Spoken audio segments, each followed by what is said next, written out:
All right. Thank you so much for joining me here today on the Red Pill Investor. My name again is Carl Krenzel, here to help you with your sales skills, help you learn a couple things that'll help you more powerful, more productive, and certainly have a lot more fun when you're out here trying to sell real estate. I am so grateful for you joining me here today on the redpillinvestor.com on the podcast that we're having, as well as here on YouTube at Sell More Homes Now. I would certainly recommend that if you have a moment, make it a habit in the morning to go ahead and check us out at Sell More Homes Now. Maybe you might catch me live prospecting. Put me up in the background there so you can hear a little bit about what's going on and we can prospect together and help encourage each other. So today I've got a really good set of prospecting for us to do. If you've had trouble in the past, I've got a couple tips and tricks I think that are going to help you so that you'll be able to go ahead and learn some new tricks to prospect and get a little bit more activity. Also, we're going to cover three important things I think that are going to be fundamental changes to the real estate business that I think you need to know about. First is OpenDoor. Obviously, it's not necessarily OpenDoor themselves, but other iBuyers like OpenDoor. We're going to talk about them a little bit and how they work. Also, we're going to talk about BlockChain and how blockchain recordations are becoming a good thing. I mean, becoming a more common thing. As a matter of fact, there was a $16 million property that was recently recorded through blockchain, and we're definitely going to want to talk about that. And finally, we're going to talk about smart contracts. Now, listen, I've been in the business an awful long time, 23 years now. And I got to tell you, I remember the changes that has happened since I first started and how all these changes over time have come and people have made all sorts of predictions. I'm going to try and put this in a little bit of perspective for you. Hopefully, it'll give you some perspective, maybe some encouragement, things that you can do to help make more money in the future as you see this business begins to change. Because trust me, you didn't get your real estate license just so you could get phased out or anything. No, of course not. You got the real estate license so you could start working for yourself, make good money, go out there and help a lot of people. Maybe you're a real estate investor. You don't have a real estate license for some reason. Then fine. You're out there in the business working for yourself, trying to help other people and do your thing. You didn't get into this just to get outsourced by a computer code. And I think I've got a couple ideas on what you can do to help ensure your presence in the real estate market to come. So let's go ahead. I've got my phone getting ready to go. I've got Vortex ready to dial on the RedX system. By the way, this is proudly brought to you by those good folks at the RedX. I mean, the RedX folks have got this system for us that I would highly encourage you check this out. This is a great system. The numbers are perfect. I'm going to show you a couple tips and tricks today that'll help you. And I would encourage you to reach out to those folks as well. There's a money-saving link right down there in the comments section. You want to go ahead and copy, paste that into your browser, and then you'll save $149 on your setup if that's what you choose to do. So let's go ahead and take this to the Lord in prayer and get this day started. Lord, thank you so much. We are very grateful for everything that you've given us. We're grateful for this beautiful day. Thank you for the stars, the moon, all the weather, and the beautiful world that you've given us. So few times do we take a moment to say thank you, Father. We're very grateful for everything you've done for us. We're grateful for our health. We're grateful for our friends and our family. Lord, we're grateful for this great occupation you've given us, this great task. Lord, there's not too many people that you've called to this. And I just ask that you'd bless the people who watch this, bless those who would listen to this, because you have chosen them, Father, to go out into the world and to help people to the best of their ability to help bring glory to your name. And in Jesus' name we pray. Amen. All right, let's press start. So, boom, and boom. And dial. Okay, whoops. Hang on just a second here. Now, before we get too far, yes, perfect. Okay. So, let me make sure I have the right message here. Oh, okay, good. All right, so now, as you may have noticed, right, over the past few days, I always start out the same way. I always call expired listings, then canceled listings, then for sale by owners, things of that nature, right? But I always call expired listings. And the reason, obviously, as I've mentioned every day, is those are the people. Hi, you've reached Karen, speech language pathologist. Those are the people who are more than likely going. Call has been forwarded to an automated voice messaging. Going to be the ones who. You reached Bunch of Green. You're going to reach the ones who are more than likely going to relist or sign another contract within the next 3 to 4 days, right? I mean, if they just go off the market as a canceled listing or as an expired, then probably about, depending on your market, but about anywhere from 49 to 51% of those properties are going to relist within the next 3 days, 72 hours, right? So if that's the case, then you want to reach them early and you want to reach them fast and often in that 3-day period. The problem is many other people are doing the very same thing, right? Now, when I say many, okay, keep it in perspective. I mean, you've heard on this previous podcast, people will say things like, well, gosh, you're the 5th person that's called today, right?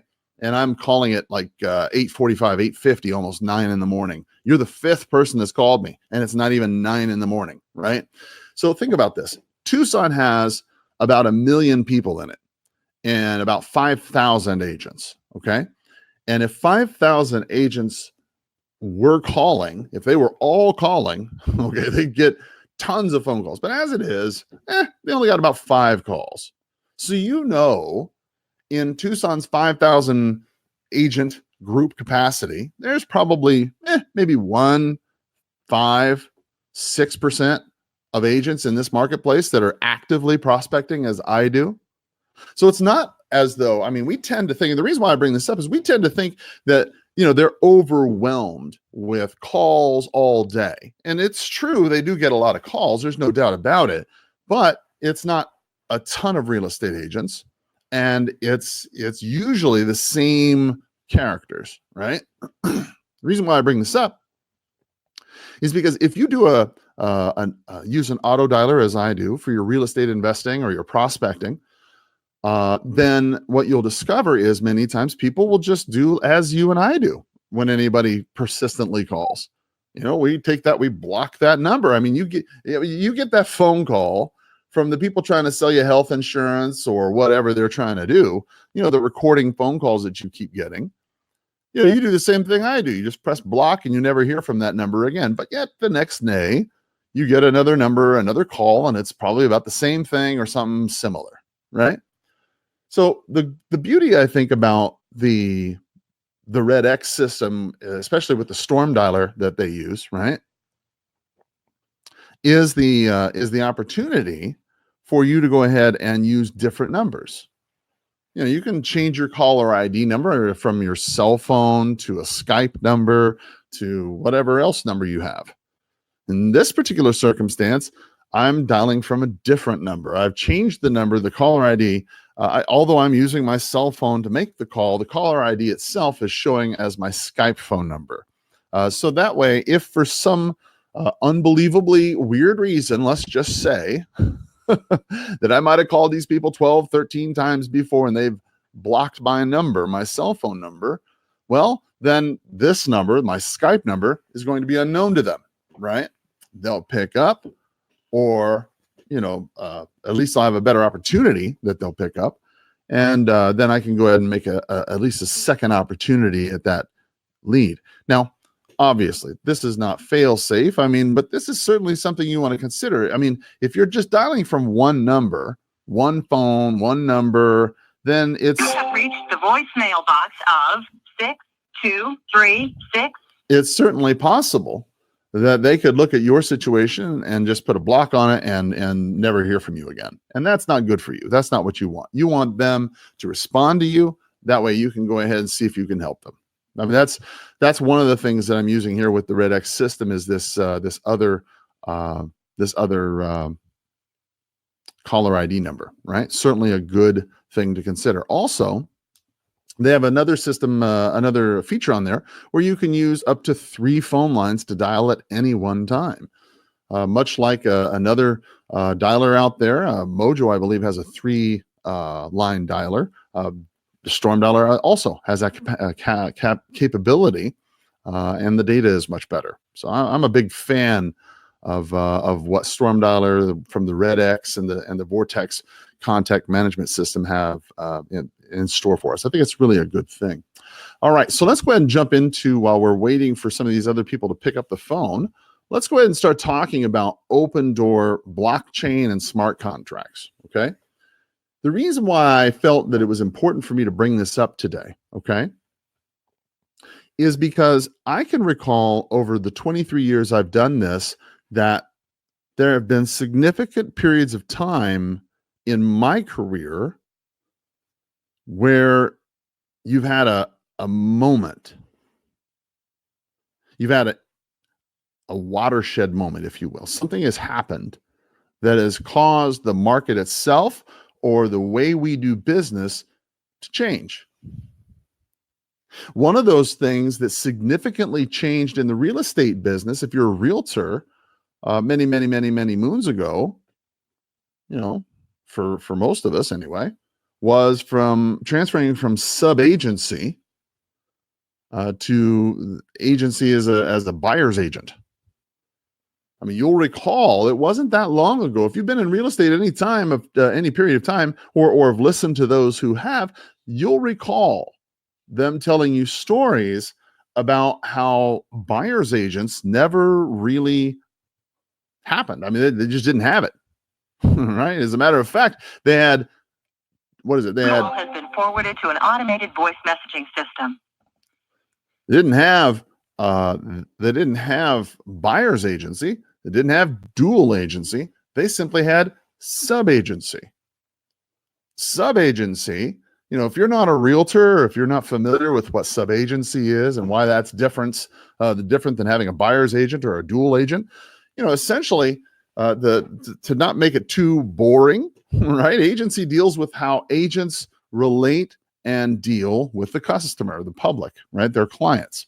And back in the day, okay, when you went to go buy a property, you didn't have your own agent representing you or your interests. No, you, as a matter of fact, you rarely even had the multiple listing service. You could go down and look on the MLS and something on the computer. No. You had to look on a catalog, on a little book, and an agent would take you to the house. And that agent, if it was not the listing agent, okay, at that time was a sub-agent of the listing agent, meaning that they worked essentially for the agent who listed the property, and by extension, the seller themselves.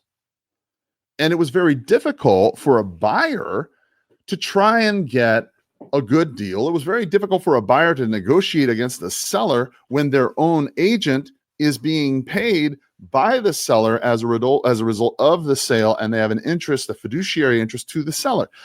That was a huge problem.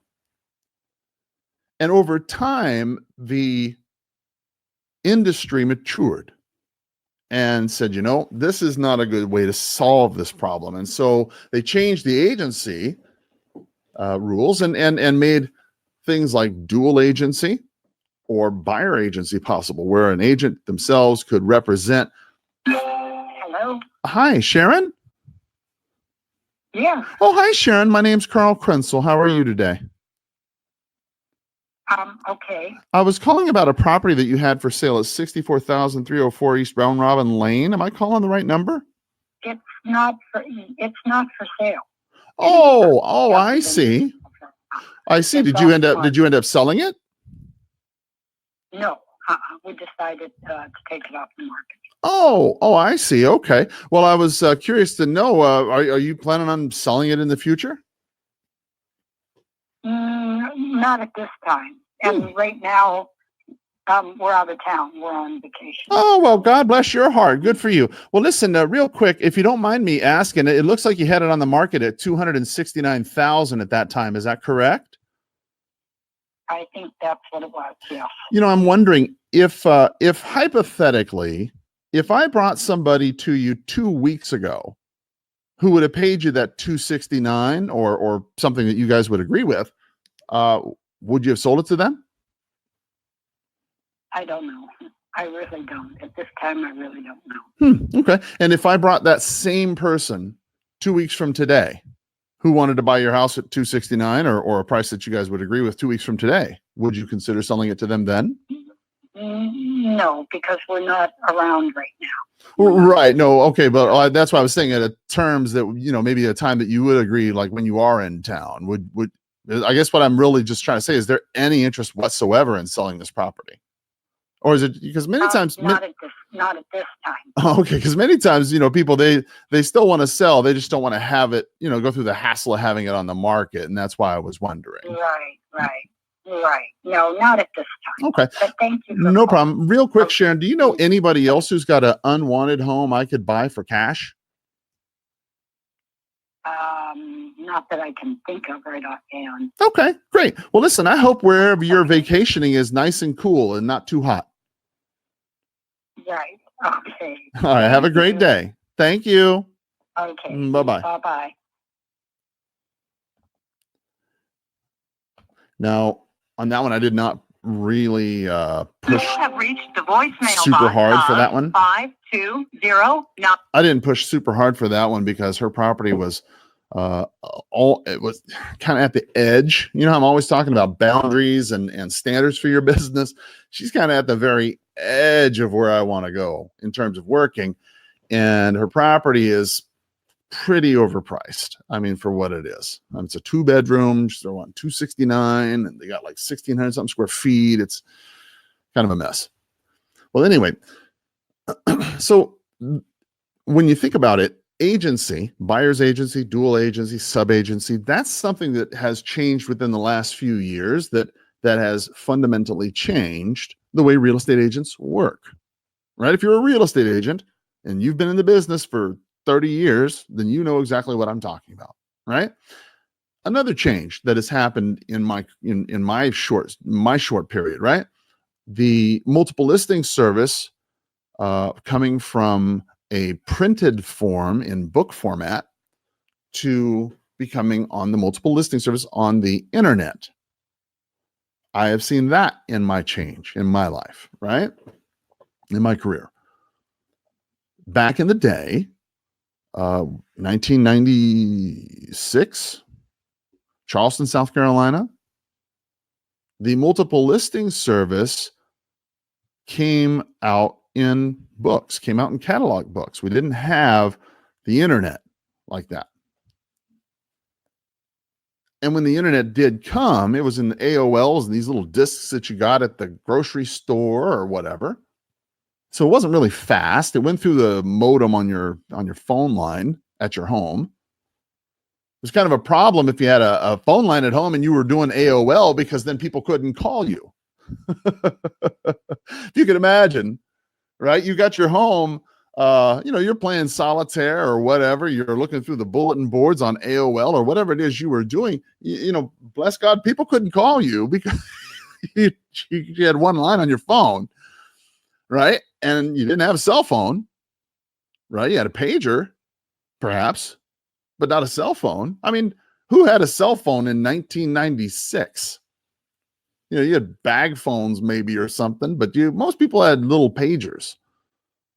I mean, it's difficult for many people for you to listen on this podcast, understand and accept that there was a time period where you couldn't reach people for 30 minutes or more. You'd have to have a pager. Then they'd have to go to the phone and they'd have to call you. That was the way I began in real estate back in the day. There wasn't Facebook ads. There wasn't Google pay-per-click. There wasn't web pages. No, none of that. People, if they wanted to see a property, they needed to come to you. For sale by owners. You could be a for sale by owners, certainly. But you'd have a tough time, because there was no internet. There was no Zillow. There was no home values, none of that. You want to get your value from, how much do you want to ask for your home? Well, you got to find an agent. Have them tell you, get a market analysis. We used to send out little mailers back in those days, postcards, and it would come back and it would say on the back side, I'm interested in getting a valuation of my home. I'm thinking about buying a home. They would check a box and then they would mail it back to you. It's postage paid, right? Postage paid. That's another thing you may not be aware of. We would send out these prepaid postage things, and people would just click what they're interested in, stick in the mailbox back to you, and you get in a couple of days. So that was your mailer, right? And when you think about it, the inefficiency that the market had at that time was just rampant. We've called through all the expireds, by the way. Now we're going to move on to the for rent by owners. Let's go ahead and give them a jingle, see what's going on. All right, and dial. And let's see here. All right, we have 31 for rent by owners to call. Let's press that, and then let's look at the settings one more time, make sure the settings are right. We've got, we're going to increase this to 3 dialing lines, dialing 3 at a time. Let's see what happens. Boom. And boom. Okay, now we're dialing 3 lines at a time. Okay. Hi, you've reached Every Properties. Please leave us the address of the apartment you'd like more information on here. That's not what I want. All right. Let's see. No answer. There we go. So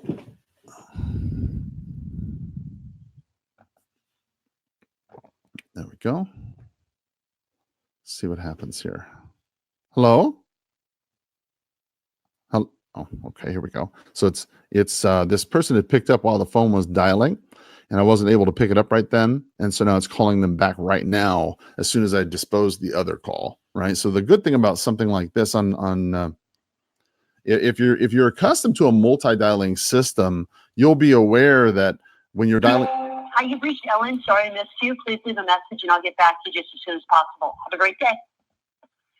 Hello? Hi, this is Carl Krenzel. How are you today? Good. Who is this again? Oh, yeah, no problem. My name is Carl. I was calling about that rental you had listed online. Are you still trying to fill that vacancy? Yeah, Paul, how are you? I'm well, thanks. Yeah, we still have it available. Okay, cool. I'm here right now if you'd like to come and visit. Well, actually, I'm a broker here in town who buy properties. I work with a lot of buyers, sellers, investors. I just wanted to see what your long-term plans were with that property. Well, it's been very fortunate that it produces for me. So I'm not going to sell it or put it on the market or anything like that. Sure. Unless I get just get an offer. Period. I don't want to go through. I understand. All the rigmarole. Yeah. So you what you're saying is you'd be open to an offer for it. Is that what you're saying? Yeah, I'd be open for an offer for it, but it has to be a good offer. Oh, of course. How much do you think it'd be? How much do you think you'd want for it? Well, I've got two duplexes here, and they're both separate titles on, separate properties. It has to go at least in 220 or so. Okay. They pay for themselves right now, and they give me extra money. Well, I'll tell you what. Here's what I'd like to do if it's all right with you. If you're okay with it, I'd like to do a little bit of research on the property's value. And, worst case scenario is I find out you could be charging more for rent or that the property's worth different than what you thought. Have you got a couple minutes this week to review what I come up with and see if something we could work out? I mean, have you got a couple minutes this week we can get together and talk? Well, if you can call me back later, I've got somebody here right now. So. Oh yeah, no worries. Yeah, I was thinking maybe we could just pencil something in. I would either meet with you at that property. I don't know. Would Friday be good or would Thursday be better? I have to, check with my wife. Okay. See what time, when she's available too. So, Well, I'll tell you what. Why don't I give you a call back? Back later. Yeah. Later this evening or something like that. Okay. Okay. No problem. And I'm sorry. Your name was what again? My name's Sig. I'm sorry. My name is Sig. SIG. Oh, okay. Great. All right, Sig. Well, my name's Carl, and I'll give you a call back later on tonight. We can figure something out. Fair enough? That sounds good. Okay. Awesome. Thank you. Thanks. Talk to you soon. Have a great day. Bye. Bye-bye.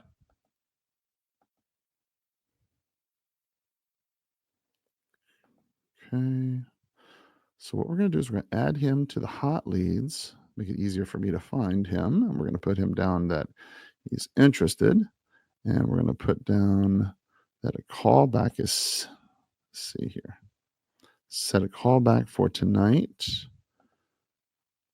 This is the other cool thing about this, the Red X and the Vortex system. I mean, I'm not trying to toot their horn here or anything, but I got to tell you, I've been through a lot of systems that, try to integrate it all. And it's just a mess many times. I mean, being able to integrate from a 1 dial to 3 dials and then stop all the dials and then make a note in a CRM for a callback and then it reminds you, puts it in your schedule. That's just, man, you know what? For somebody like me who's not very bright, you got to have something like that. Follow up and determine time to meet. Okay. Now here's the thing with this guy, right? Remember, baby steps. Okay. Baby steps. The problem that many people have is they want to just make it all happen at once. And it doesn't really work that way. And it certainly doesn't work out well. So many times when they're saying, well, we don't want to go through all the hassle having it listed. Yeah, I get it. Who does? Bob. Hey, Bob, Carl again. Can you hear me better? Hi, can you hear me okay this time? Who is this? Yeah, sorry. This was Carl Krenzel. I was trying to call you about that property you had on Alvernon Way that was a rental. Are you still trying to fill that vacancy? I've got a property manager, and we don't really have any problems renting out our units anywhere we have them in Tucson. Oh, perfect. Okay, well, that's great because, again, my name's Carl Krenzel. I'm just calling because I'm an investor and a buyer myself as well as a broker. I was just calling to see if what the long-term plan was that property or maybe any others that you might have. Well, just like I told you, or you or somebody else just the other day, the numbers are great. You can add up the numbers, 8 units, $800 a pop. Those units, some of them are completely remodeled, everything. So you tell me the kind of numbers you want to give me, and I'll tell you whether or not that's going to go or not. Okay. Well, listen, Bob, I appreciate your honesty. Do you know of anybody else who might be a little bit more motivated to sell their property than you? Yeah, I didn't think so. See, that's the other thing, guys. How many times have you ever walked into a store and you said, I'm interested in buying these shoes on the rack or whatever. And then the salesperson says to you, well, look, you can tell that they're a pair of Manolos and you can tell Hello. Hi, can you hear me okay this time? Yeah. Oh, there we go. Sorry about that. I was having a little bit of trouble with my phone. My name's Carl Krenzel. I was calling about that property you had for rent on Forgis. Is that still available? No, I'm sorry, it's not. Okay, no worries. Well, listen, since I got you here anyway, do you happen to know anybody else who's got maybe an unwanted property that I could buy for cash? Would you lose my phone number, please? Well, don't worry. I have no interest in calling you back. Don't worry. You have a great day. All right. Take care. Thank you. Bye-bye. See, that's the other thing. People tend to think that you have some crazy interest in calling them again. If look, I don't know how else to put this to you, but if you don't have a house that you want to sell, you don't have a house you want to buy, you don't. Hi, it's Kathy. Hey, Kathy, my name's Carl Krenzel. How are you today? I'm fine. I was calling about that property you had for rent over there on Canyon Crest. Is that still available? Well, tell me about yourself. Yeah, no problem. Well, Are you interested? Yeah, no problem. Well, my name is Carl again. I'm a broker here in town who buys properties. I was just calling to see what the long-term plan on that property was. It's right now. No, I'm not going to sell it right now. No worries. Yeah, I don't blame you. I used to actually live over there before they turned them into condos, and those are really nice little places. So I don't blame you there. Yeah, they are. Is that the only one you they are. have, or have you got any other rental properties? No, not at this time. No. Mm-hmm. Okay. Just that one right now, but I'm not interested in selling it. Well, right that's a good little property to rent. So good for you. Well, listen, do you happen to know of anybody else who's got an unwanted property that I could buy for cash? I don't really. Okay, great. I don't know anybody right now. No worries. Well, listen, I appreciate your time, and I hope you have a wonderful day. Okay. Thank you. Okay. Yes, ma'am. Take care. Bye. Bye-bye. Bye. Yeah, I mean, you got to really get it clear right in your head that if they don't have a house to sell, they don't have a house to buy, they don't have a house to, that they don't know anybody that wants to buy or sell, then why would I call? Hal? Hello? Yeah. Oh, well. There we go. Call again. So, Hello. Please state your name after the tone, and Google Voice will try to connect you. Carl?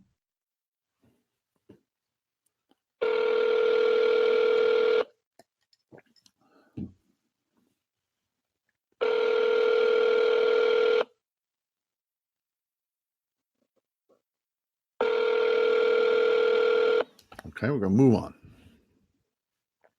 No answer. Yeah. So you don't want to... Hello. Please state your name after the tone, and Google Voice will try to connect you. I'm not going to play that game today. Move on. Resume. That's one thing I will tell you. When you have this thing humming on 3 lines, you go through the leads much faster, and you certainly pick up a lot more voicemails and things like that. So it makes it a little bit harder for me to kind of go through the topics. This is Claudia Gray. Please leave a message after the tone. Thank you. Okay. Right. Resume. There we go. Hello. Please state your name after the tone, and Google Voice will try to connect. Hang up. No answer. Resume. I'm going to tell you one thing, though. I really do enjoy... Hello. Please state your name after the tone, and Google... Hang up. No answer. Resume. As I said, I really do like the 3 dialer because it is very fast. It's very efficient, and you can zip through a lot of numbers here. What you're going to see the value of this. I know. I'm sorry, I can't get to the phone right now. You're going to see the value of this in just a minute here, because we're going to go through a just sold type of situation on properties that I just bought. And I think what you'll see is that's going to help us go through a lot of numbers very quickly. And that way, call has been forwarded to an automated voice messaging system. Remember, this is all about efficiency. The more things you can do to increase your efficiency, the better off you are. There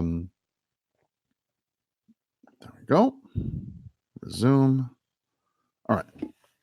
So getting back to some of the changes, right? So the multiple listing service coming out on the internet itself, right? Those are 2 changes that in my lifetime. Ken? Who is this? Oh, hi. My name's Carl. How are you? I'm not sure if I've got. Yeah, I'm not sure if I've got the right place. I was calling about a rental that you had listed online. Is that property still available? What's the address of the rental? Yeah, 5190 Camino de la Cumbre. I was calling it. It has an 828 number, so it seemed kind of odd to me that it would be a Tucson property with a out-of-state number. But sometimes people own property out of state, so I thought, do you know anything about that property? Are you trying to rent that out? Well, have you been calling? Yeah, I've tried to call you. I've been trying to call you a few times, and I missed you. Yeah, I wonder who is calling that. No, but that rental, sorry, it's been rented. Okay. Okay. Well, no worries. Yeah, that's cool. No problem. Well, listen, since I got you anyway, do you know anybody at all who's got an unwanted property that I could buy for cash? Oh, you're looking for property to buy, not to rent. Well, buy so I can rent it. Yeah, actually. Do you know anybody else who's got some property? I would think your biggest source is Zillow. Well, that's certainly true. I'm a broker here. Yeah, I'm a broker here in town. There's a lot of sources, and for rent by owners are a good source too. So, all right. Well, listen, I appreciate your time, Winnie. You have a wonderful day. Okay. You too. Bye. Thank you. So this is a great example of what I was talking about earlier with changing your caller ID around, right? So I called them 7 times prior to this, and they ignored the other 6 times I called. But this time I switched the number around and bam, they picked up the phone number, right? So that's example number 1 of why you might want to switch your caller ID number around a couple times. So we just got done calling through all the 31 for rent by owners. You can see how quickly, by dialing in a $3 fashion, how quickly you can go through that, right? So let's go ahead and switch that over to, let's see, let's switch over to these leads around the area that I just bought. Warwick Vista, boom. And we're going to call there. This should hopefully slow down a little bit in terms of intensity of people picking up, right? Because when you're calling for rent by owners, for sale by owners, things of that nature, they're going to pick up the phone very, very quickly if they don't know the number. So these, cold calls and things of that nature, it's hard to say. You might, right? So we're going to go ahead and call these. We have, let's see, we have 56 phone numbers to call. Let's dial them 3 at a time. We'll press start and let's see where it takes us. All right, there we go. Just like Zig Ziglar said, there is no elevator success. You've got to take the stairs. And that's why we're here calling. Call has been forwarded to an automatic voice message system. Voicemail, right? 520-358-1722 This is the dude. is not available. I don't want that. Boom. All right. Keep going. Here we go. So, so we can see how things have changed with the addition of the multiple listing service on the internet itself, the formation of Zillow's acquisition of multiple listing service data, the active data, right? 4 things right there have significantly changed the way, and including agency, that's 5 things that have changed dramatically the way real estate is practiced in 2019 versus the way it was practiced in 1993, 4, 5, 6. Okay. The people who've been practicing real estate 93, 94, 95, 96, just as well as I do how much things have changed in the last 20 something years. Automatic voice message system 520. So looking forward now, I'm 49. Hello? Hi, this is Carl. How are you?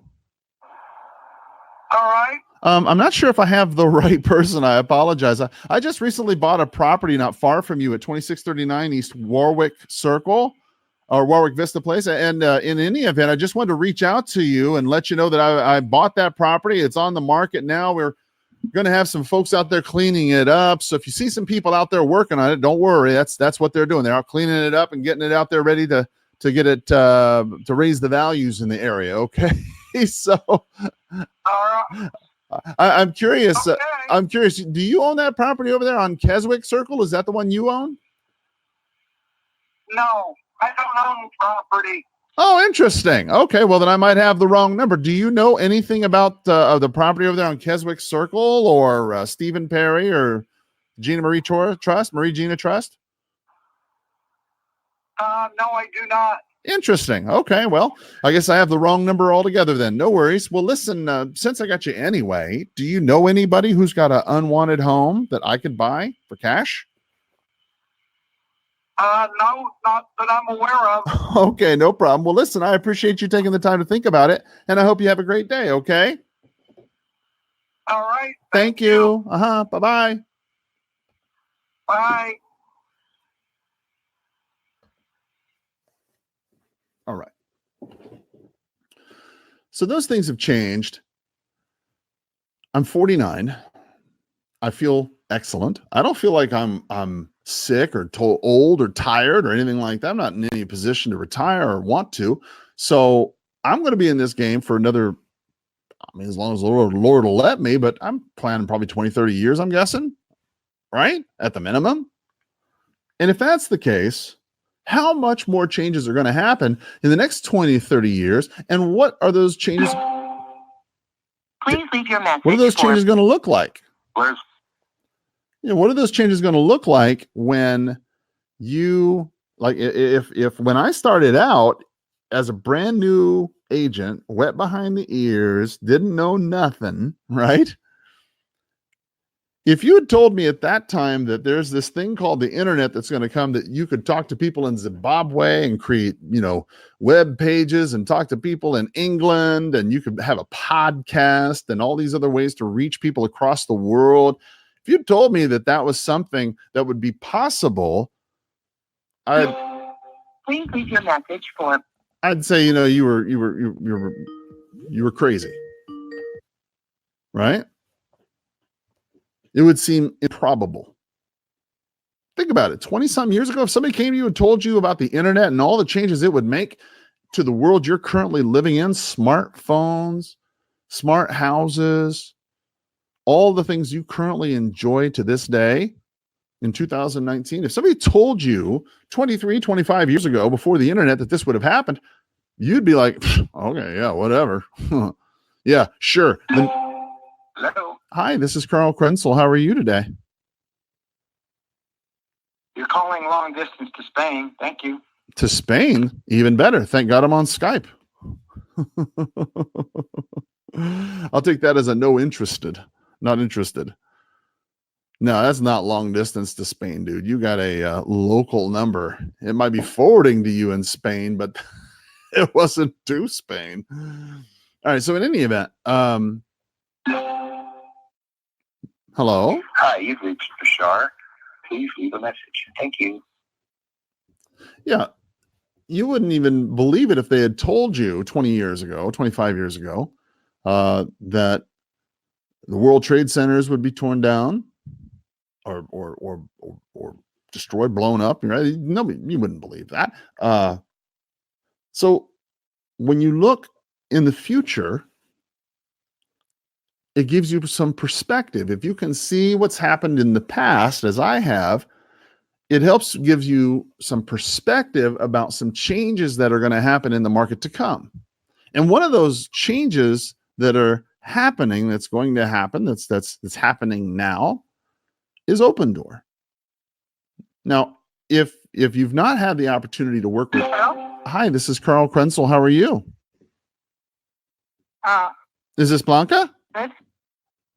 Hi. Yes. Hi, Blanca. My name's Carl. I just bought the property down the street from you at 2639 Warwick Vista. I bought that house, and we've got it back on the market. We're going to be doing some repairs, kind of fixing it up a little bit. And I just thought I would introduce myself to you. I'd let you know that I bought the place. So if you're walking down the street, you see the sign and the workmen and all that, you know what's going on. You still own that property on Warwick Vista, is that right? Yeah. Okay, great. No problem. Listen, since I got you here anyway, do you happen to know of anybody else in the neighborhood that I ought to talk to? Somebody who might be interested in selling their home quickly for cash? No. Okay, no problem. I figured you might know somebody around here. No problem. Have you considered selling? No. Have you considered selling your property at all? No.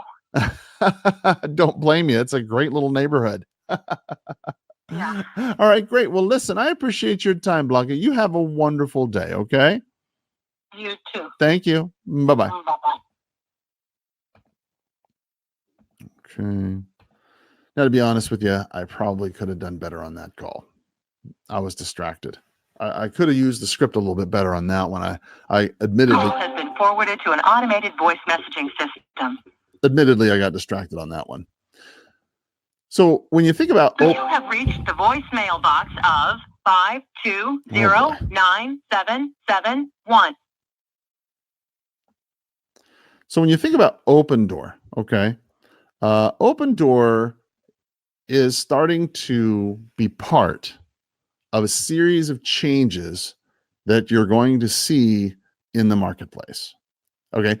OpenDoor and iBuyers like them are going to be factors that you're going to have to contend with in the business. BlockChain and blockchain recorded transactions are going to be another. And finally, smart contracts. Smart contracts are another thing that you're going to have to contend with and learn how to deal with if you're going to remain in the game. So let's talk about these from, let's say from the beginning, right? Let's start talking about smart contracts. Okay. This is Debbie. Hi, Debbie. My name's Carl Krenzel. How are you today? I'm doing good, thanks. I might have the wrong number, but are you the lady who happens to own that property over there on Keswick Circle? No, you do have the wrong Oh number. gosh. Okay. You don't own a property here in Tucson at 2614 East Keswick Circle or anything? No, I don't. Okay. I noticed it was a California number. I wasn't too sure. So, okay, great. Well, listen, I hope the weather is beautiful where you are. Okay. It's gorgeous. Wonderful. Well, you get out and enjoy it today. Okay. Okay. Take care. Bye-bye. Have a great one. Bye-bye. Okay. Okay. Wrong number. Resume. All right. So let's start from the beginning of the process, right? Let's start with the contracts themselves. Okay. So when you're asking yourself, what is a smart contract? Okay. Now, this information, I'm going to be honest with you, I'm not super smart when it comes to this sort of thing myself. My information I get from the web myself. And this comes from blockgeeks.com. And they're talking about smart contracts. If you want to get the information, the article that I'm reading, then head over to blockgeeks.com and look up guides and smart contracts. You're going to find out about this. But basically, a smart contract is a computer protocol that was intended to digitally facilitate, verify, or enforce the negotiation or performance of a contract. Okay, now let's remember, it's a computer protocol intended to digitally facilitate, verify, or enforce the negotiation or performance of a contract. Smart contracts allow the performance of credible transactions without third parties. Now, here's what they're talking about, okay? One of the best things about blockchain is that it's a decentralized system that exists between all the permitted parties. Okay, so there's certain permitted parties that have this decentralized system, okay? And there's no need for people to be middlemen in this transaction many times. It saves conflict and time. Blockchains have their problems, but they're rated undeniably faster, cheaper, and more secure than traditional systems. And this is why many times banks and governments are starting to turn to them. Now, understand that when we're starting to talk about smart contracts, okay, in 1994, Nick Szabo, a legal scholar and a cryptographer, realized that the decentralized ledger could be used for smart contracts, or they call them self-executing contracts, right? Blockchain contracts or digital contracts, right? Now, in this particular format, contracts can be converted into computer code, stored, and then replicated on the system and supervised by the network of computers that run the blockchain. Now, this helps result in like a ledger, a feedback loop, right? That transfers the money and receives a product and service. So you're able to track this and see what's going on. Now, smart contracts help you exchange the money, the property, or the shares, or anything in value in a transparent, conflict-free way while avoiding the services of a middleman. Now, listen, you could, the way that they describe it in the article here, he says the best way to describe smart contracts is to compare the technology to a vending machine. Ordinarily, you'd go to a lawyer or a notary, pay them, and wait while you get the document. With smart contracts, you simply drop a Bitcoin in the vending machine, the ledger, right? And your escrow, your driver's license, or whatever you need to drops into your account. And smart contracts not only define the rules and the penalties around an agreement in the same way that a traditional contract does, but it also automatically enforces those obligations, right? Now, there's a lot of different things that are involved within a smart contract. But when you think about it, how is this different than a contract that you have with a seller? If the seller fails to perform, there's a penalty. Usually it's specific, you gotta sue them for damages in small claims court or something like that. It's a little bit more complicated. But if a buyer fails to perform in a contract, there's a penalty also. What's the penalty? You lose your money. Right. And many times you have to go through the escrow company, and it depends on the escrow officer and their attorney and who reads the contract, and it's somebody's decision ultimately. And many times trying to seize that earnest money, good luck. With a smart contract, however, if you fail to perform, the contract executes itself and you lose that money. Right? Smart contracts guarantee a very specific set of outcomes. There's never a need in their mind for litigation because you're being very, very specific. Now, I don't think that's probably likely. The way that they put it in this is they say that these smart contracts will replace lawyers. It says smart contracts, the blockchain technology that will replace lawyers. I find that extremely hard to believe. And I'll tell you why I find that hard to believe. It's because every time I turn around, it's something is going to replace somebody. Okay, it's going to replace realtors, it's going to replace escrow officers, it's going to replace this person or that person. But listen to this. If you have a smart contract, okay, and let's say people are starting to become more familiar with it, right? I mean, think about when you first started getting into real estate in this, like when I first started, the contracts I had, they were probably 3 pages long, maybe. Okay, they weren't very long. And now you got 20 pages of this and that and the other and disclosures and all these. It's huge. And it took time for people to get accustomed to that. If you've been in real estate for any length of time, any period of time, you and I both know, okay, that back then the contract was X. Now it's Y. And it's taken a period of time, however long that is, for people to become adjusted to that. And as they become adjusted to that, that becomes the standard. And I'm here to tell you in 2019, okay, June 26th, I guess, smart contracts will become the future. That's what's going to happen. Your paper contracts, your zip forms, all that stuff, yeah, say goodbye. It's not going to happen.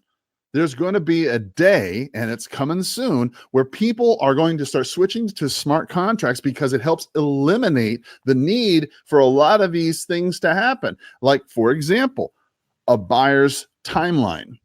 That can shorten that timeline, right? How many times have you had a deal fall apart because the people were unable to qualify at the very end, right? Let's take a look at this article when we're talking about from smart contracts. Let's take it to the next step, right? I mean, if you've got a contract, let's say you're now looking in the future, and let's say it's 2026, right? 5 years in the future, 6 years in the future, 7 years in the future. Okay, 2024, 5 years in the future. Just 5 years in the future, 2024. Okay? Whoever was in whoever's president after President Trump, and then President Trump got either reelected or defeated, and then the next president, whoever that person is, we're like 2024 election cycle now, right? That's the time period when you're watching this video or listening to this podcast 5-6 years down the future from now, right? Should the Lord stay, tarry that long. If that's the case, 5-6 years from now, you're going to look back at this podcast, you're going to look back at this video, and you're going to say, gosh, that's the way things are going. Because smart contracts are the next logical step in this issue of people moving the digital ledger and blockchain forward. Now, what is the blockchain? So let's talk about very briefly what this blockchain issue is. Okay, a blockchain is a distributed, tamper-proof digital ledger. Now, when you think about it, if you're an asset management company or an investment company, if you're operating a management type situation, then blockchain can have a huge effect on what you're doing in real estate. Okay, when you think about it, just think about all the tiny little places you're hearing about: title companies, escrow companies, attorneys, people, all these people starting to poke their feet into this. Yeah. And it used to be this preconceived idea that blockchain, okay, that was just like the same thing as Ethereum or Bitcoin or any of that stuff. No. They're way different, right? The cryptocurrencies issue, that's cyber tokens or methods of payment that are designed to help circumvent the involvement of a traditional bank or financial institution and allow people to directly pay each other without third-party involvement. Okay, and even though the blockchain itself was designed to securely transact these cryptocurrencies, blockchain itself is best described as a decentralized, distributed, and public. Okay, now I'm going to repeat this. This comes from a Gillette study, Blockchain and Commercial Real Estate. Okay, this is the way they describe it. That blockchain is a decentralized, distributed, and public digital ledger that is used to record transactions across many computers so that the record cannot be altered retroactively without the alteration of all subsequent blocks in the consensus of the network. Okay? Now that sounds kind of tough. Okay, I get it. Let me break it down. A simpler way to look at this, all right, is that it's an extensive computer code with embedded blocks in them, okay, of information that runs in concert with a consensus of other blocks in a driven chain of custody, okay?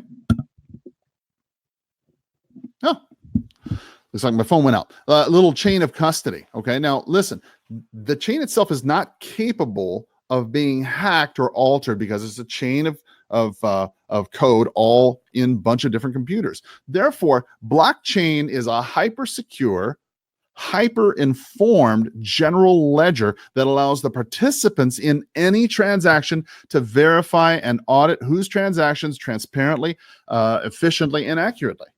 Okay, now this reduces all the risk and the cost and the exposure in pretty much any type of real estate transaction you're going to face. Now, that being said, okay, in real estate, one of the biggest problems that you face, okay, is with the buyer. Typically, sellers have it in their head that the property, I was literally in an appointment just yesterday. Seller tells me, well, I get a contract with a contract. Well, that means the house is sold, right? No, of course not. That's not what that means. Just because you get a contract does not mean that the property is actually sold.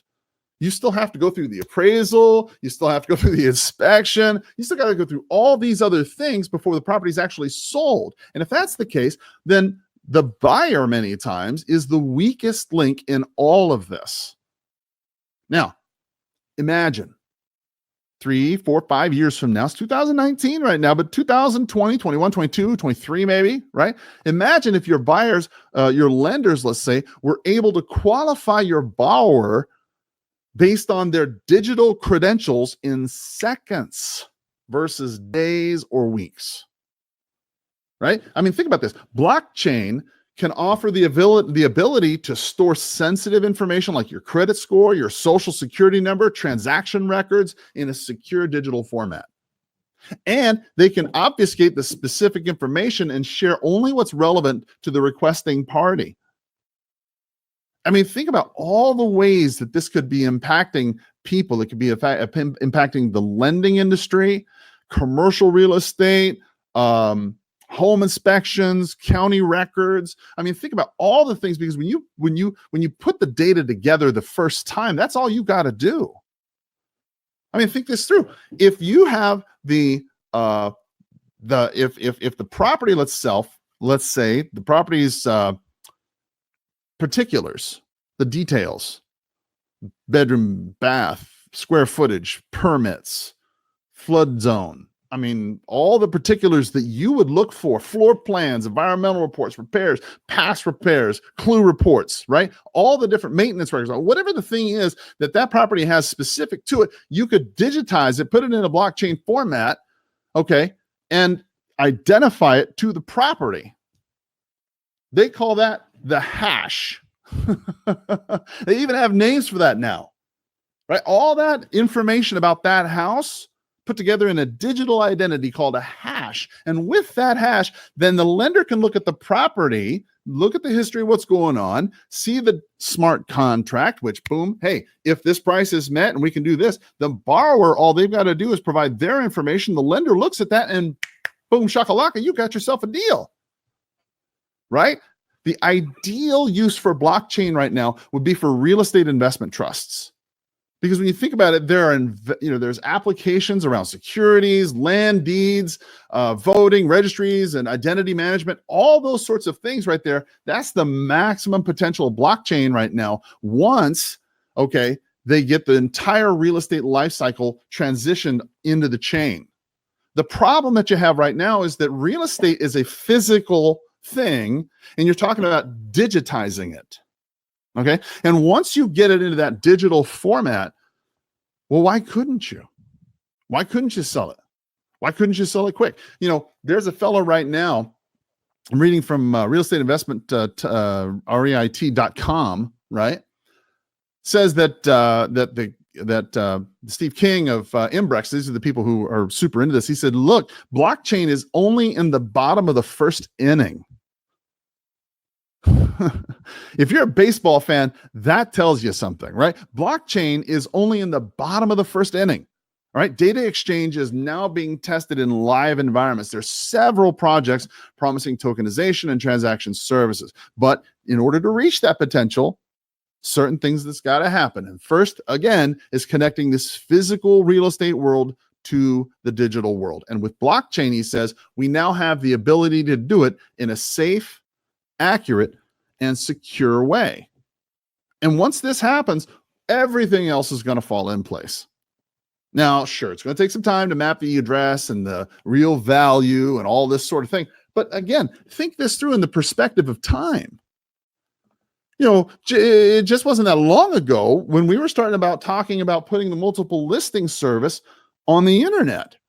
That happened in my career. That didn't happen just yesterday. That happened in my career. Now, what's it going to be like if you're brand new in this game? If this is your first year, your second year, and you've managed to survive, right? You're listening to me here, and I'm trying to give you some advice to help you in your business. Oh, Brian, thank you very much. Good morning, new agent here. I've been watching your videos and get a huge value from them. Great. Well, I'm glad that this is helpful to you, Brian. Well, Brian, this is a good thing for you to learn. Because when you think about it, Brian, you are going to be in a position, okay, 5 years, 10 years, 15 years from now, and you're going to see this happening. Okay, you're going to see all these old agents like me, right? Be, oh, I don't want to go in there. Oh, I don't want to change. I don't want to do. And they're going to drop out of the business like there's no tomorrow. People like you who recognize smart contracts or things that are coming on the future, you need to be aware of that. Keep your mind nimble, keep your mind willing to learn, right? Blockchain technologies are not going to be what everybody thinks they're going to be. They're telling you it's going to be a situation where it's going to, you know, drive out the middlemen and all these other people are going to fall by the wayside. That's not the way it's going to happen. Tell you why, because it's the same thing they said back then, right? And that is exactly where we get back to OpenDoor. Okay. Now it looks like what's happened, and I might be wrong, but it looks like in all this time we were sitting here talking, for whatever reason, looks like my dialer went out. So what we're going to do is we are going to go ahead and get right back on the dialer. We called for rent by owners. See, let's call these foreclosures. I don't think we called the pre-foreclosures, so we're going to call them right now. All right. Boom. And let's hit that dial button. Again, thanks to the good folks over at the Red X for help sponsoring this show and being a good partner here with the Red Pill Investor podcast. I am a big fan of them. And I would highly encourage you to go out and check their services out. They're good folks to listen to, good folks to work with. They are very helpful. They're very easy to get along with. They are more than accommodating. Every time I call them, if I miss if I get their voicemail or something, I'm one of those kind of guys. I don't really leave voicemails and I hang up, right? And bless God, wouldn't you know, they call me right back. It's like they got a caller ID and they see my number and like, oh, that's Carl. And they call me right back. You know, that's service. That means a lot to me. So shout out to the people from the Red X for their awesome service. Let's hit that dial button again. Now we're dialing the pre-foreclosures. Hello. Please state your name after the tone, and Google Voice will try to connect you. Carl Krenzel. So, we're going to let this ring 3 times. We're going to hang up. See what happens here. Because I see these other lines dialing as we're talking. All right, hang up. Boom, shakalaka. There we go. So we get back to OpenDoor, right? Now, you might be thinking to yourself, okay, all right, wait a minute. I'm no expert here, but there's a lot of people in this market who are chomping at the bit for my business. Hello. Hi, this is Carl Krenzel. How are you? I'm looking. Is Nellie available? Oh. Is Nellie Wilson available? No, you have the wrong number. Oh boy. Okay, I'm so sorry. I was calling about the property was for sale at 5950 South Morris Boulevard. Am I calling the right number? No. Oh gosh. Okay. Do you happen to know anything about that property or them? No. Oh, I don't know anything oh about boy. I'm sorry then. Okay. I got the wrong number. Well, hey, since I got you anyway, do you know anybody who's got an unwanted home that I could buy for cash? Well, no, not really. Okay, great. Well, I appreciate your time and I hope you have a great day. Okay. You too. Thank you. Bye-bye. There we go. Resume. Yes. So as I was saying, there's a lot of people right now out there chomping to take a piece of your business, right? There's OpenDoor. There's these iBuyers out there, and maybe you've been in that situation. Hello? Hello. Oh, hi. I was looking for Nellie Wilson. Is Nellie around? I don't think so. Oh goodness. Okay, I'm just gonna guess. The way he answered that, I'm gonna guess that she was deceased. That seemed a little snarky, but I'm not gonna worry about it. But yeah, so here you are, brand new agent, maybe a couple years in the business, right? And you're thinking to yourself, gosh, there's an awful lot of competition. There's a lot of agents in my marketplace. Holy cow, there's a lot of investors. And now to top it all off, now you got people like OpenDoor. Now you got people like, all these instant buyers that you keep hearing about. And maybe you've had to compete with that. And it's not even getting any better, because now if you're not competing with that as a real estate agent, you're also competing with those people who cut their commissions to whatever percent, right? Or whatever fee. They're going to put your home on the multiple listing service for X dollars or X percent or whatever. Why do you suppose these are things? Hi, John, leave me a message. Why do you suppose these things are happening? I'll tell you why. Call has been forwarded. It's because voice message system 5209. It's because we've had 8 years or so. Well, not 8. I guess we've had probably 3-4 years of solid growth where people felt really confident about the market, right? Things started coming up and getting a little bit better, but over time, people have gotten progressively more confident in the marketplace. All right, here it is, 2019. June 26th. This is, I'm putting this information here so people in the future, when they come back and listen to this podcast, will be able to understand the mindset that we were in this moment. Okay. Just to give you some perspective of where people's mindset is today. People's mindset is that this is a great market. Things are going up, up, up, up, up.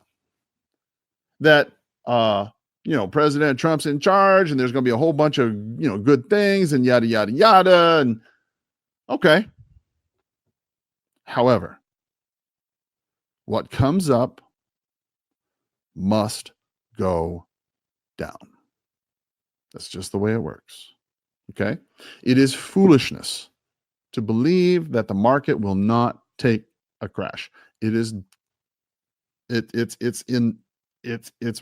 ignoring the clear truth of the past.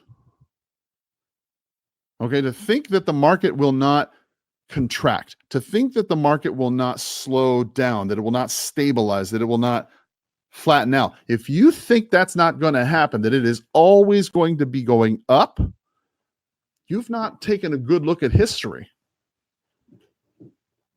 And if you think that your marketplace is going to be insulated somehow from the problems that are to come, automated voice messaging system. Well, then once again, you've deceived yourself. Look, I don't care where you live. I'm sorry, this mailbox. I don't care where you live.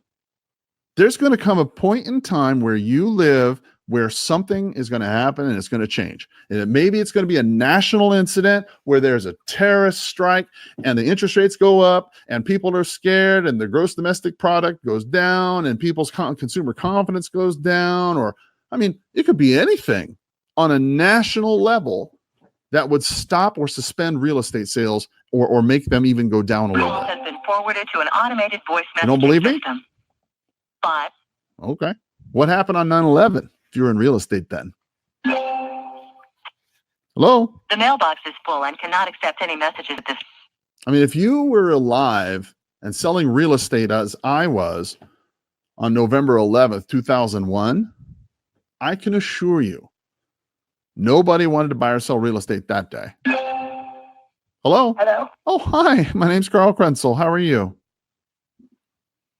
What are you calling about? Well, I was calling about that property that was for sale at 5172 Aqua Marine. Am I calling the right number? No, you're not. Oh, gosh. Okay. Do you know anything about that property at all? Take that as a no. Let's see here. Wrong number. Delete it. All right. Resume. Another day that people decided not to buy or sell real estate.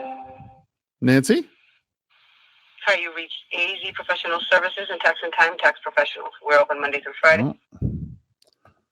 Another day. Let's see, when this the Black Friday or whatever it was, not Black Friday, but the stock market, and it made this huge crash. I remember that. That was a big deal. Another big deal when the recession hit, when a lot of people were too afraid to buy or sell. There are times, okay, when people's fear, not only nationally, but locally. What if, hypothetically, you live in an area where there's a large military base, as I did when I first started in Charleston, South Carolina. My first year in real estate, they closed the Charleston Naval Base down. What? What are you talking about? You closed Charleston Naval Base down. The person you were trying to reach has a voicemail box that has not been set. All of a sudden, there's 6,000 people on the market, 6,000 people who are selling their homes, and the government's assisting them. It makes it very difficult for you to take a listing and sell. That's what I had to learn. So it's not reasonable for you to go through your career thinking that the market is going to consistently go up, regardless of where you are, regardless of the circumstances, because either nationally, something's going to happen that's going to affect your market, or locally, something is going to happen that's going to affect your market. Why do I bring this up? Why am I spending time on this? Okay, well, in a roundabout way, the reason why I'm bringing this up is because the reason why you have places like OpenDoor, The reason why you have iBuyers and blockchain and smart contracts and people with cut rate commissions and all these other things that are going on in your business, and people who are willing to overpay, right? Maybe you're an investor right now and you're saying, well, gosh, I've been investing, but these people like OpenDoor, they come along and they spend $30, $40, $50,000 more than I could spend on a property like that. And I don't see how they're making any money. You know what? There's going to be situations like that. And the reason why there's situations like that is because the market has been going up the whole time. Look, if you're a praying man or woman, get on your knees. This is the time. Pray. Okay? Pray. Look, I pray to Jesus. You pray to the real estate gods, whatever you want to pray to, but pray that we have a problem in our real estate market. Pray that we have a change in our marketplace, that the market slows down. Pray that that happens. I'm serious. Pray to the real estate gods. I prefer you pray to Jesus, but pray to whoever you pray to, but pray that there is a recession, that there's a slowdown, that there's some kind of stagnation in the real estate market. And I'm not saying that to hurt the country. I'm not available to answer the phone. I'm not saying that you're asking for a recession or a depression or financial people to lose their homes. No, but you have to pray for something to slow down. This is too fast. The reason why I say too fast is not that I can't sustain. No, I can keep up with it. That's not what I'm talking about. When the market's going up like this and up and up and up and up and up, that's why you have all these people coming in and like hyenas nipping at your back and your butt and your heels trying to take little bits and pieces out of your business because it appears easy. It's easy to look like a genius when the market is going nothing but up. It's easy to look smart when you've got nothing to lose. It's easy to look good when the market's going up. But when the market starts to flatten, when market times start to take more time to sell, when properties take longer to sell, they're not selling as fast or as easy. Well, what happens? Well, the people who don't have the money to keep up with this little game that they're playing by overpaying for homes and then whatnot, they get drummed out of the business with the quickness.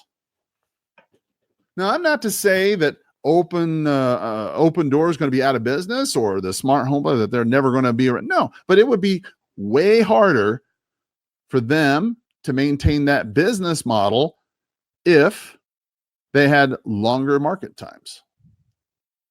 Why?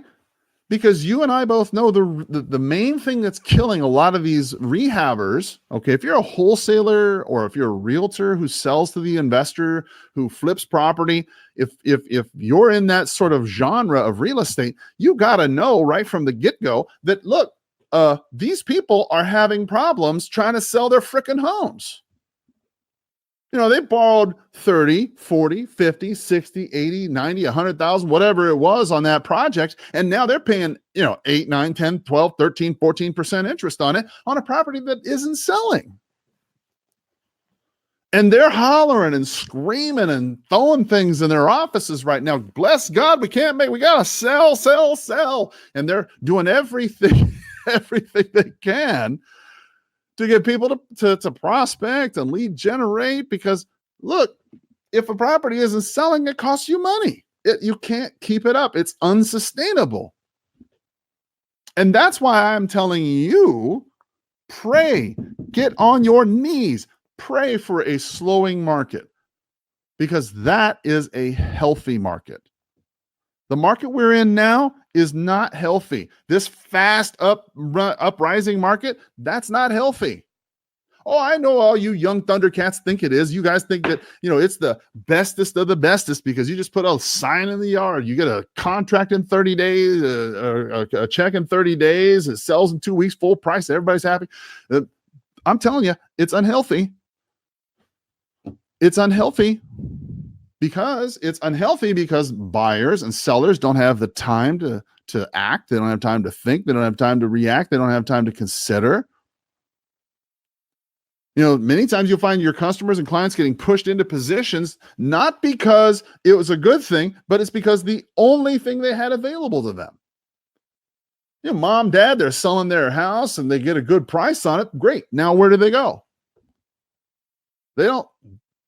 You've heard it on the podcast. I don't know how many times you've heard this, right? Somebody sold their home because an agent told them, I'm going to sell you this home. So they buy another home, and then they got this other home they're going to sell, and then try to sell it, and it doesn't sell. Why? Because the market's stagnated, right? It's got pooling going on in many places. And the agent who sold them the property, okay, doesn't know how to sell, doesn't know how to price property, doesn't know how to, they just got their license because it's in vogue and it's a good time to be in the market. I'm telling you, when there's so many people flocking and flooding the real estate schools that there is a waiting period, that is a recipe for disaster. It's a recipe for disaster because 75% of the people that go in the real estate schools fail. They get out of the real estate business. I'm not even talking about the ones that fail their initial real estate test. They aren't even smart enough to pass the test. Bless God, I know people who've taken that test 2 or 3 times, still have problems taking that test. Okay, maybe you're not a good test taker. I get it. But look, is it any wonder why you get smart contracts, blockchain technology starting to nip away and take away the edges of the real estate business and fundamentally start to change things? Why? Because of our inefficiencies. Blockchain, smart contracts, they are right to take you out of business. They should. They should take you out of business. If you get run out of business because of blockchain technology or smart contracts, then you deserve to be drummed out of the business. You shouldn't be here.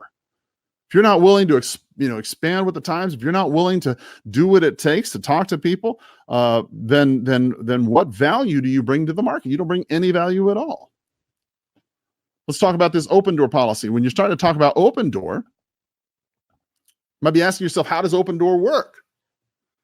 Well, essentially, OpenDoor, they go ahead, when you reach out to them, you give them a call, hey, I want to get an offer or whatever. Somebody comes out to your property. They'll take a look at the market data, the information that the seller gives them, right? Then they'll provide to you an offer. And then they'll tell you, hey, there's these associated fees. One of them is a 6% commission. Hello. It's a 6% fee. What's that 6% fee? Well, it's for when they sell it. If you agree to the price and terms, well, then they'll go ahead and they'll have somebody come out, do a quick home inspection. If there's any kind of repairs that need to be done, well, then they'll do the work after the closing, and they're going to take the cost off your proceeds. So here you are, you made an offer that, you told the investor, hey, I want to make an offer. They did some comps. They came back to you with an offer, and it's minus a 6% fee and this other fee and that fee, whatever. And then you agreed to it. And once you agreed to it, then they sent somebody else out to inspect it. And then if there's any repairs that need to be done, well, then they're going to take that out of the proceeds that you were going to get. And then you're going to close in a couple days, and boom, shakalaka, you're happy. That is the appeal of them. That's the appeal of OpenDoor and the instant buyer, is the fact that they can give you an offer quickly and what they call hassle-free, right? The problem is, how is that fundamentally different than what a wholesaler or an investor would do? It's not. It's the same thing you do. But the difference here, okay, is their prospecting and their backing. Now, if you see that there's a market inefficiency, as they see a market inefficiency, people don't want to get, wait 30 days to get their money and all that. So they come in, they get this lead, right? And then once they turn around, they sell it, right? Then you can visit an OpenDoor home on your schedule, use their OpenDoor app, right? You can go into the property that you want to, make an offer, get a 30-day guarantee on it, and close. It's boom, boom, boom. Market inefficiency is what they've seen, and now they're taking the place to try and solve that. So how do you solve this? I mean, if you're looking at the market itself, all right, in your marketplace, what kind of inefficiencies do you see? What kind of inefficiencies do you see? Well, there's the inefficiency of closing, right? That's a problem. If it takes forever to close, that causes a problem for people. And if it causes a problem for people and it's inefficient, then you're going to find a technology that's going to get rid of that. There you go. There's your blockchain. That helps get rid of this escrow issue, right? It helps get rid of the problem that you face in escrow of trying to verify property, provide title insurance, quickly close. Now, let's say you have a problem with the contract issue, because that's the next inefficiency. And if you say to me that there's no inefficiency in your contract, you're nuts. There's a lot of inefficiencies in your contract. What inefficiencies? Okay, well, let's take a look at it. Well, how big is your... Hello? Hi, I was looking for Julia. Is Julia available? This is the wrong number. Oh, gosh. Okay, I was looking for the owners of that property at 5702 East Rosewood. Have I got the right space? We're not interested in selling it. Oh, okay. No worries. Well, I got the right space then. Okay, cool. Well, listen, this must be Alan. All right. Well, Alan, listen, again, my name's Carl. The reason why I'm calling is I'm an investor who buys property in the area who's also a broker. Do you know anybody in the area who would be open to an all cash offer closing in 30 days? No. Okay, no worries. Well, listen, I hear somebody in the background. Tell them hi for me, and I hope you have a great day, okay? All right, bye. Take care. Called him 9 times before he answered, right? With a different phone number. So it's really a good idea to take that caller ID and switch it up every now and again. If you're finding that people are not picking up on your phone call from a different phone, text, obviously, but call from a different phone number. This is definitely a good idea. So in any event, blockchain, that covers a lot of the inefficiencies when it comes to escrow, when it comes to title and lending. Because if the lender can, get the buyer's information and verify it very quickly and cross that. Hello? Oh, hi, this is Carl Krenzel. How are you today? Who is it? Oh, my name is Carl. I was looking for the Mosley residence. Have I got the right spot? No. Oh, I'm in a hurry right now. Okay, no problem. Do you know anything about that house? All right. Okay. Resume. If the buyer can provide their information, put it in a blockchain format for the lender can cross-reference with the property, which is also in a blockchain format, and all the information about that property is now secure.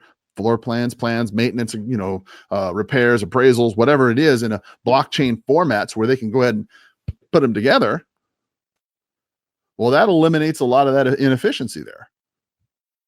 Then let's say you add that with a smart contract where a buyer and a seller could directly interact with each other. The buyer could say, well, gosh, I want to make an offer on your property that you have for sale by owner via, ProPie or blockchain technology in some way, and do a smart contract and buy your property directly from you. They could certainly do that, and it would be very secure. And I would add, within 5 to 10 years, that's probably the way things are going to be. Yeah, I believe that.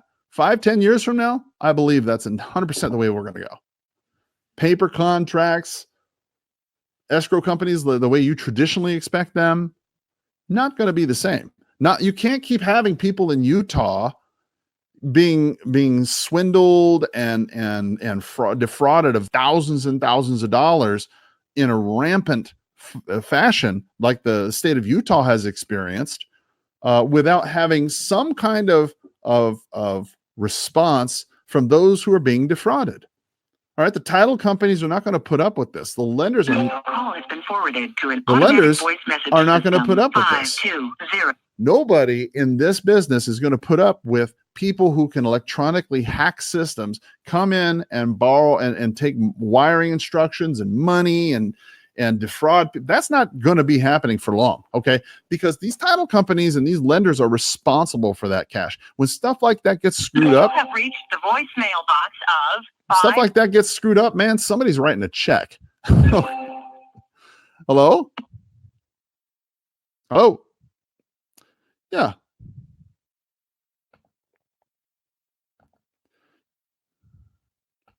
Yeah, I mean, you can bet on it. Somebody's writing a check. When something like that happens, somebody's writing a check to fix that problem. Okay. And if it's 60, 70, $80,000, $100,000, whatever that they're writing a check for every time, how many times do you suppose they're going to want to do that before they're willing to invest some time, money, and energy in blockchain technology and smart contracts? Please leave a message and we'll get back to you. How long do you suppose it's going to be before they do that?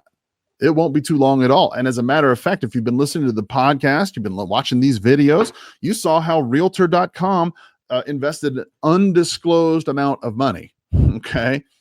And whenever you can count on a couple things in life, okay, you can count on death, taxes, and whenever somebody says an undisclosed amount of money, you can guarantee that it is a enormous amount of money that they spent.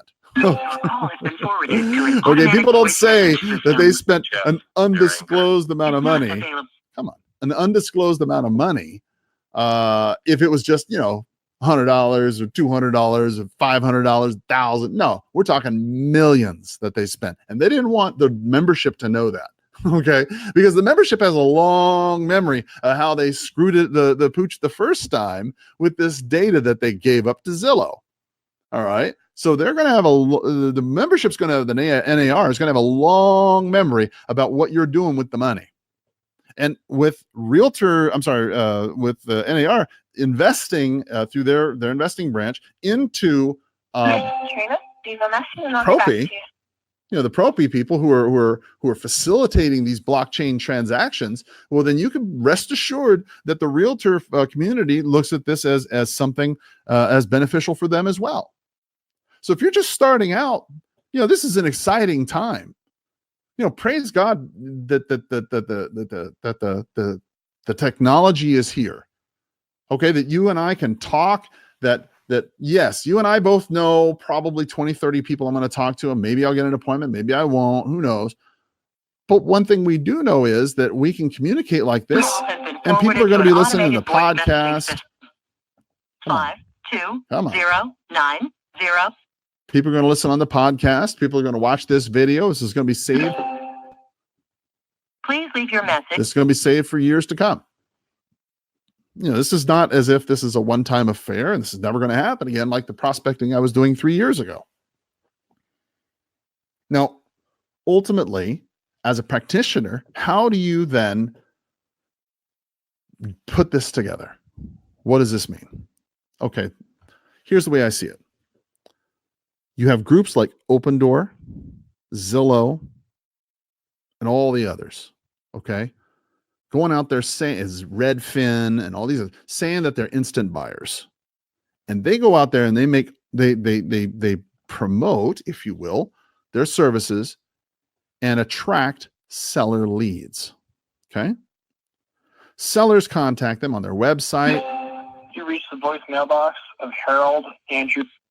On their website or other places, and say, they're interested in selling their property because it looks good, sounds reasonable, sounds good. You have reached the voicemail box of 52. And then they get an offer on the property. Hello? Hello? Jerry? Jerry?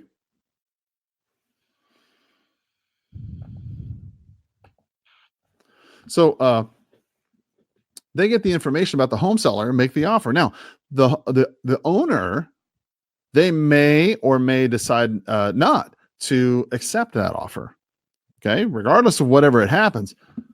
Hello, this is Everett. Hey, Everett, Colonel Krenzel, how you doing? Good. How are you? Man, I'm better than I deserve. Thank you. I was calling about a property that you own over there on 2nd Street. Is that still your property over there at 5701? Carl, and what do you do? I'm a real estate broker who buys property. You're over there in the Mittman edition on 2nd Street, yes? Yeah. How did you get my number, though? Oh, I've got a service that looks it up for me. I was just calling to see if you'd be interested in selling that property to me for cash. Would you? No, I'm not. Okay, no problem. I'm not. No problem. Do you know anybody else in that area who might be open to an all-cash sale? I don't, Carl. Okay, I really no don't. problem. Well, have a great day anyway. Thank you. You too. Take care. Bye-bye. piece of advice I would give you guys, if you're prospecting and you can tell, you can hear the tenseness in somebody's voice, right? When you're listening to them, I would recommend you go back 10, 15 seconds, listen to that whole call again, because what you're going to hear is the tonality of his voice. When you hear that tonality in somebody's voice, then you're definitely going to want to jump right. Hello? Hi, Brenda. Hello? Hi, Brenda. No, you have wrong number. Oh no. Okay. Do you know anything about the house on 3rd Street? No. Okay. I'm sorry. I got the wrong number. Thank you. Take care. Don't worry. Bye-bye. Okay. All right. Resume. There we go. Yeah, you want to make sure the person you were trying to reach has a voicemail box. cut straight to the point and be very direct. Hello? You have reached the Jarms residence. Please. Yeah, because if they're going to say things like, well, how'd you get my number? And I mean, they're just like being really like direct with you, right? Their tonality or whatever. That's a personality type. That's just the way that they typically deal with people. Don't take it personally.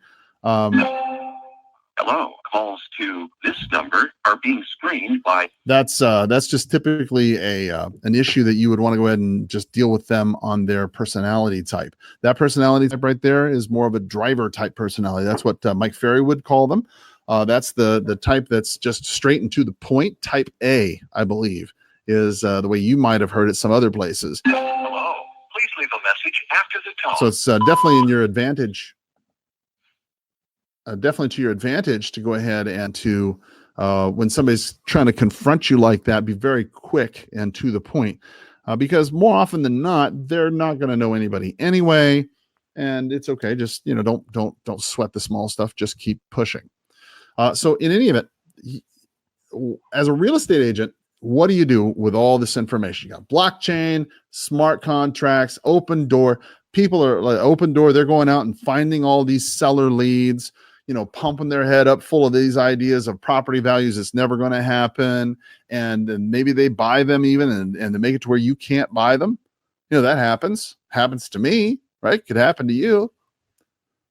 But ultimately, many times the sellers will not take that offer. And if they do not take that offer, then that is a seller lead that OpenDoor or Zillow or Redfin will have. OpenDoor has not taken the advantage of this yet. Zillow and Redfin will. Because Zillow and Redfin are now talking about getting into this instant buyer platform because they recognize, unlike OpenDoor has just taken this as a pure investment move on a mass scale. That's all they've envisioned this as, which is short-sighted in my mind, because Zillow has the right intent on this. They have the right mind on this. In my mindset, if I was in Zillow executive, I think that's exactly the way you need to go. They're going to go out. They're going to start making this an instant offer situation. Okay, look, you got your Zestimate. We'll have an instant offer. We'll make an offer. And if you don't accept the offer, okay, cool, no problem. That's a seller lead. And now they're going to take that information. They're going to turn around and sell it right back to the real estate agents, just like you. Right? That's what's going to happen with Redfin, except Redfin's going to take that and use it as their proposition, their unique selling proposition as to why you need to be an agent with them. Because they're not only going to provide buyer leads and maybe this or that, but yeah, you're going to get seller leads as well. Don't be overly surprised to see people with salary type positions coming out. Right? Don't be surprised to see that, because when the market continues to go up like this is when you see these crazy things. Now, if you've paid attention this long in the podcast or in the YouTube video, kudos to you, because you're way better than me. I probably wouldn't have listened to this long. But because you have, I want to share with you something I think that is of critical importance to you for your future. Okay? If you can recognize this trend, all right, if you can recognize the reasons why these are coming about, and again, the reasons are because of market inefficiency, not because you're not worth it, not because you're not useful, not because, lawyers and title companies or middlemen. No, it's getting phased out. People like that. Hi, this is Izzy's phone. I can't get to the phone right now, but please leave me a voicemail and I'll get back to you as soon as I can. Thanks. I think that's the wrong number. At the tone, please record your message. When you've finished recording, you may hang up or press 1 for more options. See, if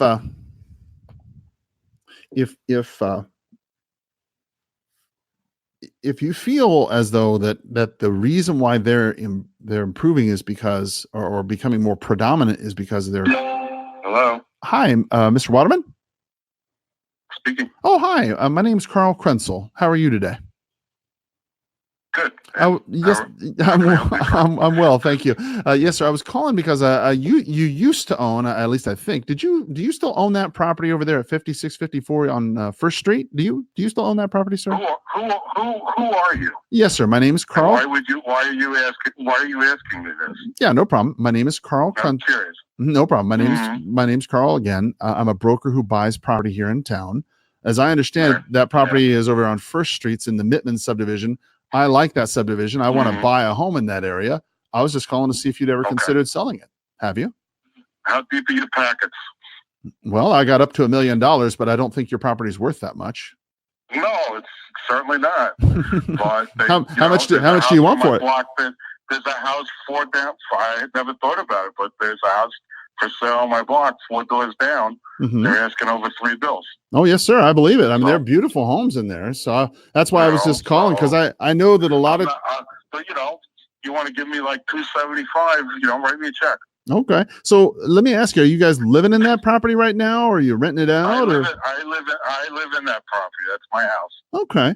Has anybody kind of taken a look at it recently to kind of get an idea of what it's worth? Because it's worth what anybody's willing to pay for it.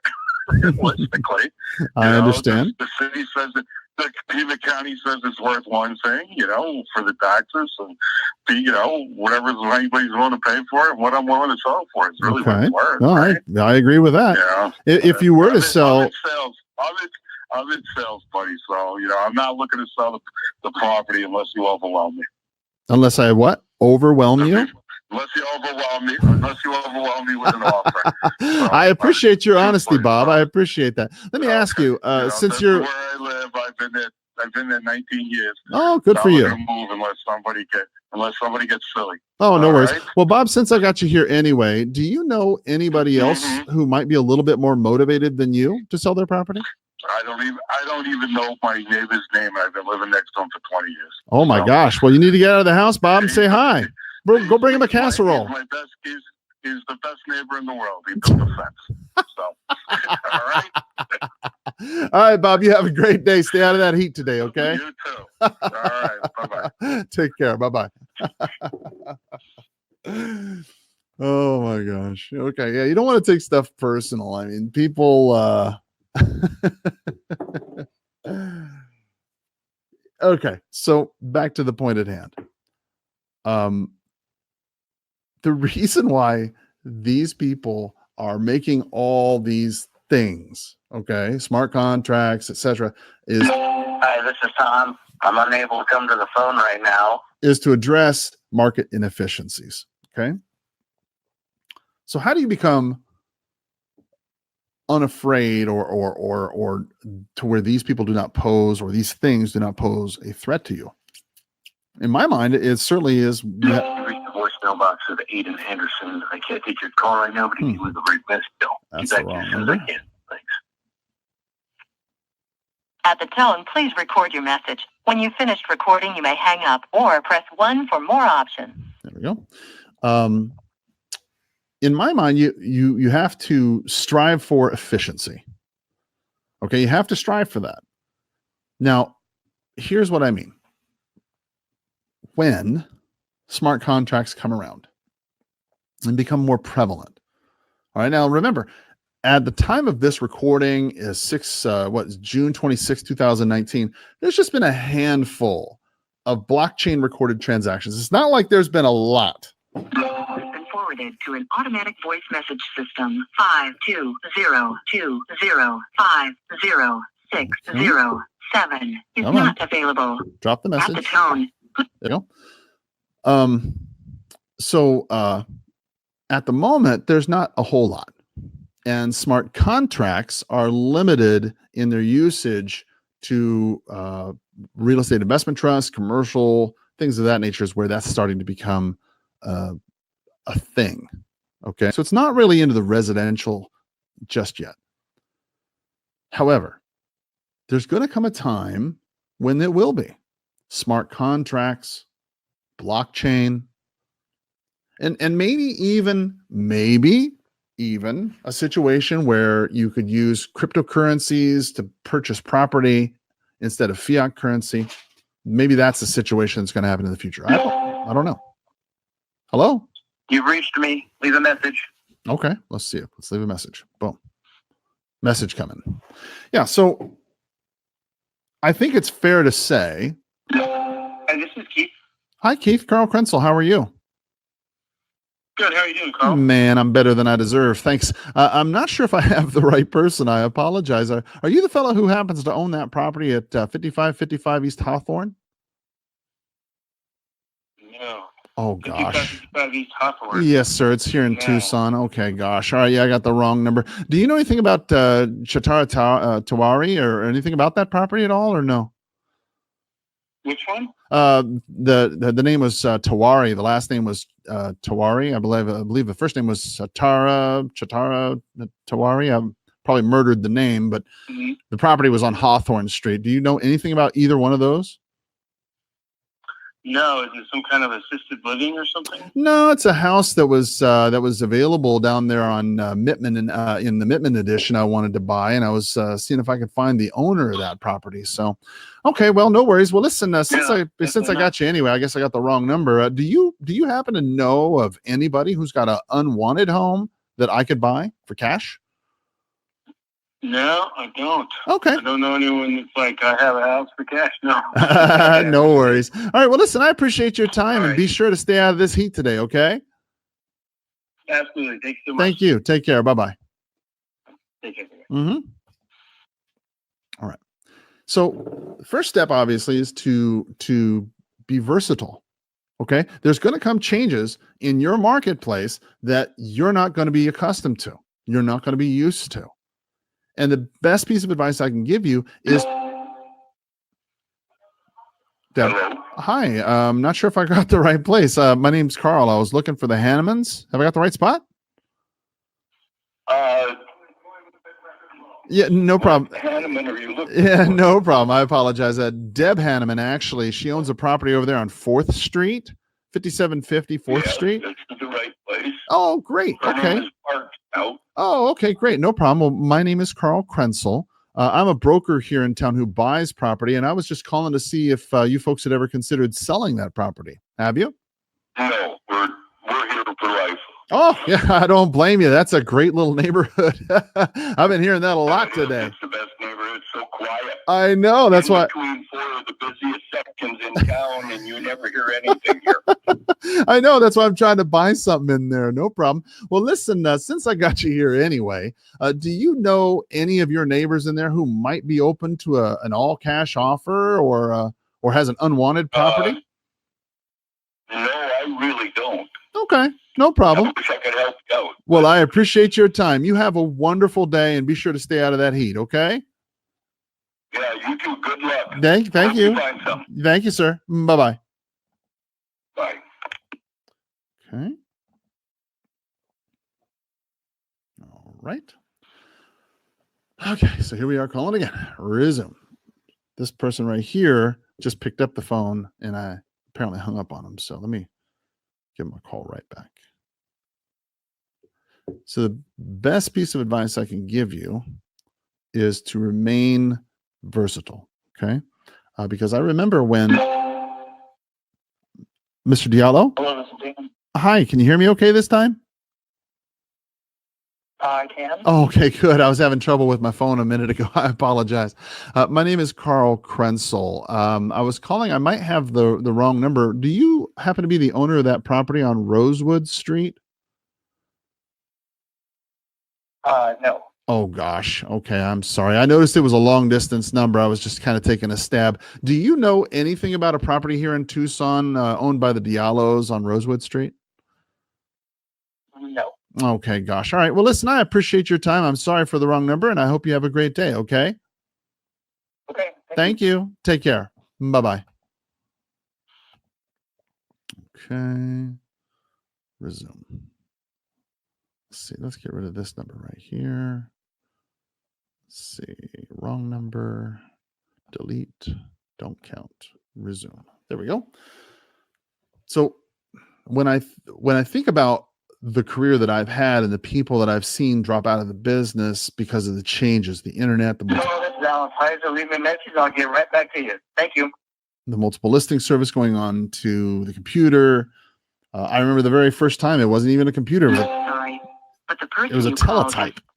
If you could imagine that, a teletype. It would print out, the hot sheet of the day or the listing that you wanted, and you had to be careful that you didn't rub your thumb up against it because you might, Hello. Hi, this is Carl. How are you? Fine. Where are you calling from, Carl? Well, I'm calling from my house, my bedroom in specific, but I'm calling. My name's Carl. I'm not sure if I have the right place. I was calling for the property owner over there on 5649 Baker Street. Might be owned by Rogelio Ahumada. Is that you? Oh, great. Okay, perfect. Yeah. Perfect. Okay. Well, again. I'm at work right now. I'm with a client. Oh, I won't be able to gosh. speak to you. Oh, yes, sir. Okay, I so apologize. you can call me probably after 5 o'clock. Yeah, no worries. I'll be super fast. Do you want to sell that property for cash? Oh, no. Okay, no worries. Well, have a great day. Thanks. Then I wouldn't have a place to live. Take care, brother. Have a great day. All right. Let's see.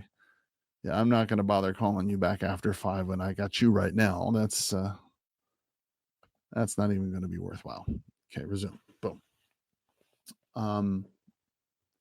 So the people who dropped out of the business many times, when it came on to teletype and then ultimately computer, many times they just did not want to learn the new systems.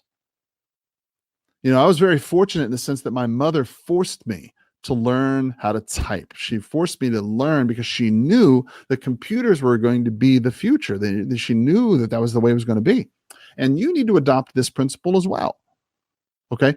Understand that blockchain, smart contracts, OpenDoor, places like that, they're going to be around for a while. And they're going to be a number that does not accept solicitations. If you are a solicitor, please add this number to your do not call list and hang up now. Otherwise, please press 1 or stay on the line. I'll stay on the line. Let's see what happens. Yeah. So, thank you. Please hold. Okay. I'll hold. You'll stay, you'll want to make sure that you stay versatile enough to learn the techniques and the things that are going to change. How to interact with a smart contract. How to interact with blockchain. It's third time. Hello? Oh, hi, Arlene. Arlene? Hello? Oh, hi, Arlene. Yeah, I can't hear you. Oh, I'm sorry. Yeah, no problem. Is this better? Just a minute. Okay. I gotta turn this phone up. Now, maybe I can hear you. No problem. Is that better? Pardon? Is that better? Can you hear me okay? Yeah, that's better. Okay, good. My name is Carl. I was calling about your home on Baker Street. Do you still own that? Yes, we do.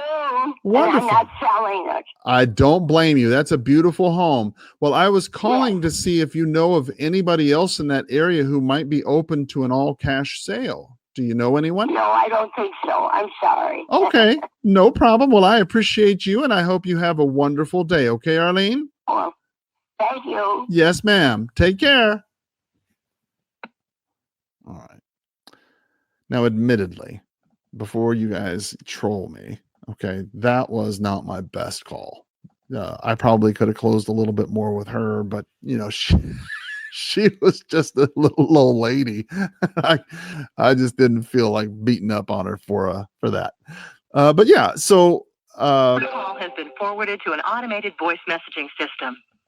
Remain versatile, right? So, for example, it's difficult. It's difficult for me to accept sometimes. The call has been forwarded to an automated voice messaging system. 5 years ago, 10, 15 years ago, whatever it is, you could pick up the phone, start dialing, and you could talk to a lot of people. Nowadays, 50 Let's see. 1351 Wrong number. has been disconnected. Delete The that. number All right. 520. There we go. Boom. So, yeah, it would be nice if this was 5, 10, 15 years ago where everybody picked up the phone. But now it's not that way. Don't get me wrong. There's still people who pick up the phone. You still call the right people. You're still going to get the appointment setting. You're still going to get the contracts, the deals you want. But you have to call a lot more people, and you have to be a lot more diligent. Hello? Hello. Oh, hi. My name's Carl. I'm not sure if I've got the right place. I was looking for the owners of a home on Hawthorne. Is this the right spot? Yeah. Oh, okay. Perfect. All right. Well, again, my name is Carl Krenzel. I'm a broker here in town who buys property. I was just calling to see if you folks had ever considered selling that property. Have you? You know, a simple no would probably do, but I'll take a hang up. Boom. So anyway, so the first thing I would tell you is you want to remain versatile. Okay. You want to remain versatile enough to know that you need to learn these new technologies and not to be afraid when they come, right? The second thing I think that you probably need to learn, okay, excuse me, is to remember what Mike Ferry taught me. Mike Ferry taught me that too much of what we do today is because of the habits we've developed years ago. And I want you to think this through. Too much of the habits that you have today Hello. Please leave a message after is the because of the habits that you've developed over the last years. Hi. You reached Jack and Claire. Please leave a message and we'll get back. If, for example, you've been getting business from Facebook ads or whatever, okay, however you've been getting your ads, however you've been getting your business, or pay-per-click, or calling like we're doing here, right? And it's not working to the same effect that you want it to. It didn't work. It's not working like it used to, right? Many times you guys don't have the perspective. Many times you guys haven't been in the business more than 2, 3, 4, 5 years. And so you don't really know anything. I mean, you've been in the business 3, 4, 5 years. Yeah, you know how to do things. Don't get me wrong, but you don't have any perspective. All right. And and the gift of perspective helps you put in context. The number 520-319-0854 helps you put in has context been disconnected. all the other things that you're doing. So, for example, let me give you for example. So for me, right, I remember a time calling and all that, door knocking and all that when prior to Facebook. Hello?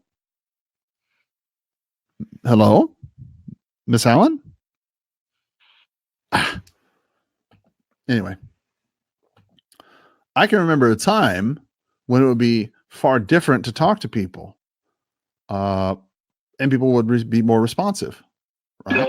Hello. Hi, this is Carl Krenzel. How are you today? Okay. I'm not sure if I have the right person. I apologize. I was looking for the owner of a property at 5750 East 1st Street. Is that your property, ma'am? No, sorry. I live in New Mexico. Oh my gosh. Okay, I apologize. I wasn't sure. I got a 520 number. And do you know anything about Kyle Fitzpatrick or anything? Does that ring a bell? No, I'm sorry. I moved out of there around 5 years ago. I just get my number. Oh, yeah. Okay. Well, listen, I appreciate your time and I hope you have a great day. Okay.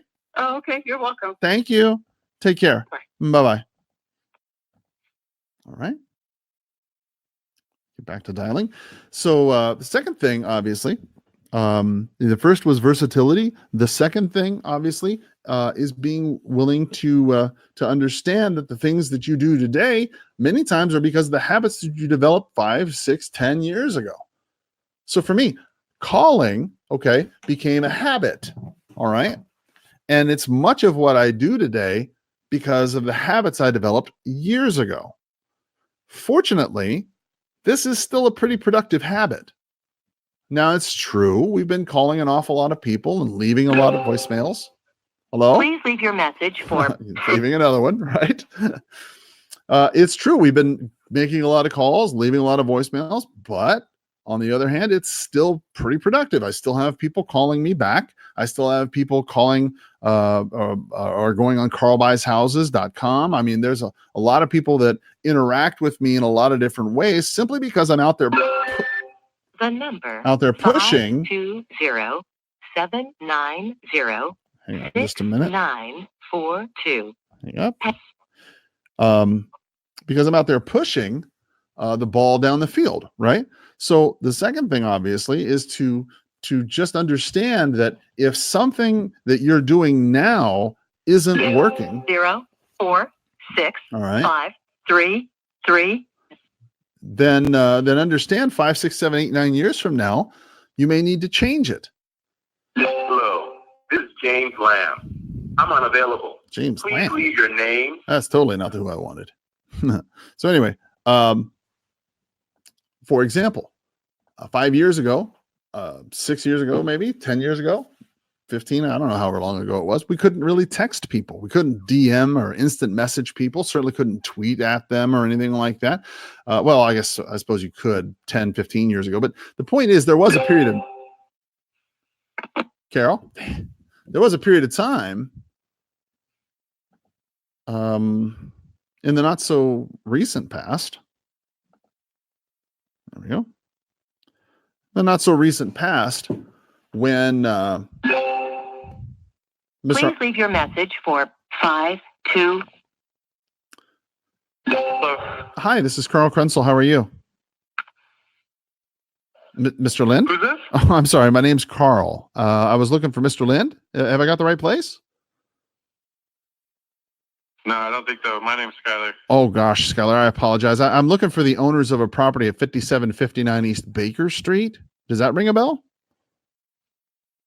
No, sir. Oh, gosh. Okay, well, I got the wrong number. I apologize, my man. Well, listen, since I got you here anyway, do you happen to know of anybody who's got an unwanted home that I could buy for cash? I don't. No problem. All right, Skyler. Well, listen, I appreciate your time. Thanks for being a good sport today, okay? Have a great day. Okay. Resume. There we go. Third thing, right? If the first thing is to be versatile, and the second thing is to not get hung up on what you did yesterday, right? I mean, if texting and direct messages are things that I can do now in addition to the calling, well, then why would I get rid of the calling? Calling still works. I'm still talking to people. I'm still setting appointments. I'm still finding leads. But in addition, you can add to that. You can now text, direct message, instant message. You can set up content marketing. You can create podcasts. There's so many things that you as a practitioner can do to create business for yourself. Right? Don't get married or hitched to the idea of what you did in the past as the only way to make money in the future. I mean, when I first started out in real estate, you couldn't tell me that I would have a podcast with over 500 episodes. You couldn't tell me that Please leave your message for... You couldn't tell me that I would hold seminars and webinars for the Council of Residential Specialists. You wouldn't be able to tell me that I could do a webinar that I have on my podcast that people will be able to watch. You couldn't tell me that I would write 3 books about, selling real estate that people would buy. No, because I didn't think about those things. And I'm telling you, okay. Hi, this is Julie McCrae, misbehaving. Sorry I missed your call. In the real estate market to come, you need to understand that there's going to be multiple ways for you to cash in on this situation. You have reached the voicemail box of 52. Now, here's what I mean by cash in, okay? What I mean by cash in, I'm not talking about cashing in at the expense of other people. No, I'm talking about opportunity. Okay, because the market is going to flatten out. All right, get that. It's going to flatten out. If it hasn't happened in your market yet, it will happen soon. And when it does, all the people who've been pulling these nonsense games, they're going to be out of the business. That's just the way it's going to work. Okay, the offer pads, the instant buyers, things of that nature. When the market flattens out, It's going to be very, very difficult for them to keep that model up. Okay. But it won't be hard for Zillow to keep up. Hello. Oh, hi. This is Carl. How you doing? Good. Carl. Yeah, you don't know me. It's okay. I'm not sure if I've got the right place. I was looking for the owners of a property over there on First Street, 5643. Would that be your property? That's actually my father's. Okay, no problem. I've got a couple different numbers here. As I understand it, that's sort of all owned by Fregonese Rentals. Is that the way you understand? Okay, good deal. I've got a couple different numbers for your dad. Is the 490 number or the 808 number better? The 808 number. Okay, cool. Then I'll just give him a ring there then. All right, well, listen, I appreciate your time, and I hope you have a great day, okay? Okay, was there something about the property in specific? Oh, no. There's nothing wrong with it. I was just calling to see if maybe he might consider selling all the property he has right there, either to me or to somebody I know in a tax-deferred exchange, and maybe moving up to something a little bit more profitable for him. Okay, well, give him a call. And all right, no problem. Listen, I appreciate your time. Thank you. All right. Have a great day. Take care. Bye-bye. All right, let's call Dad.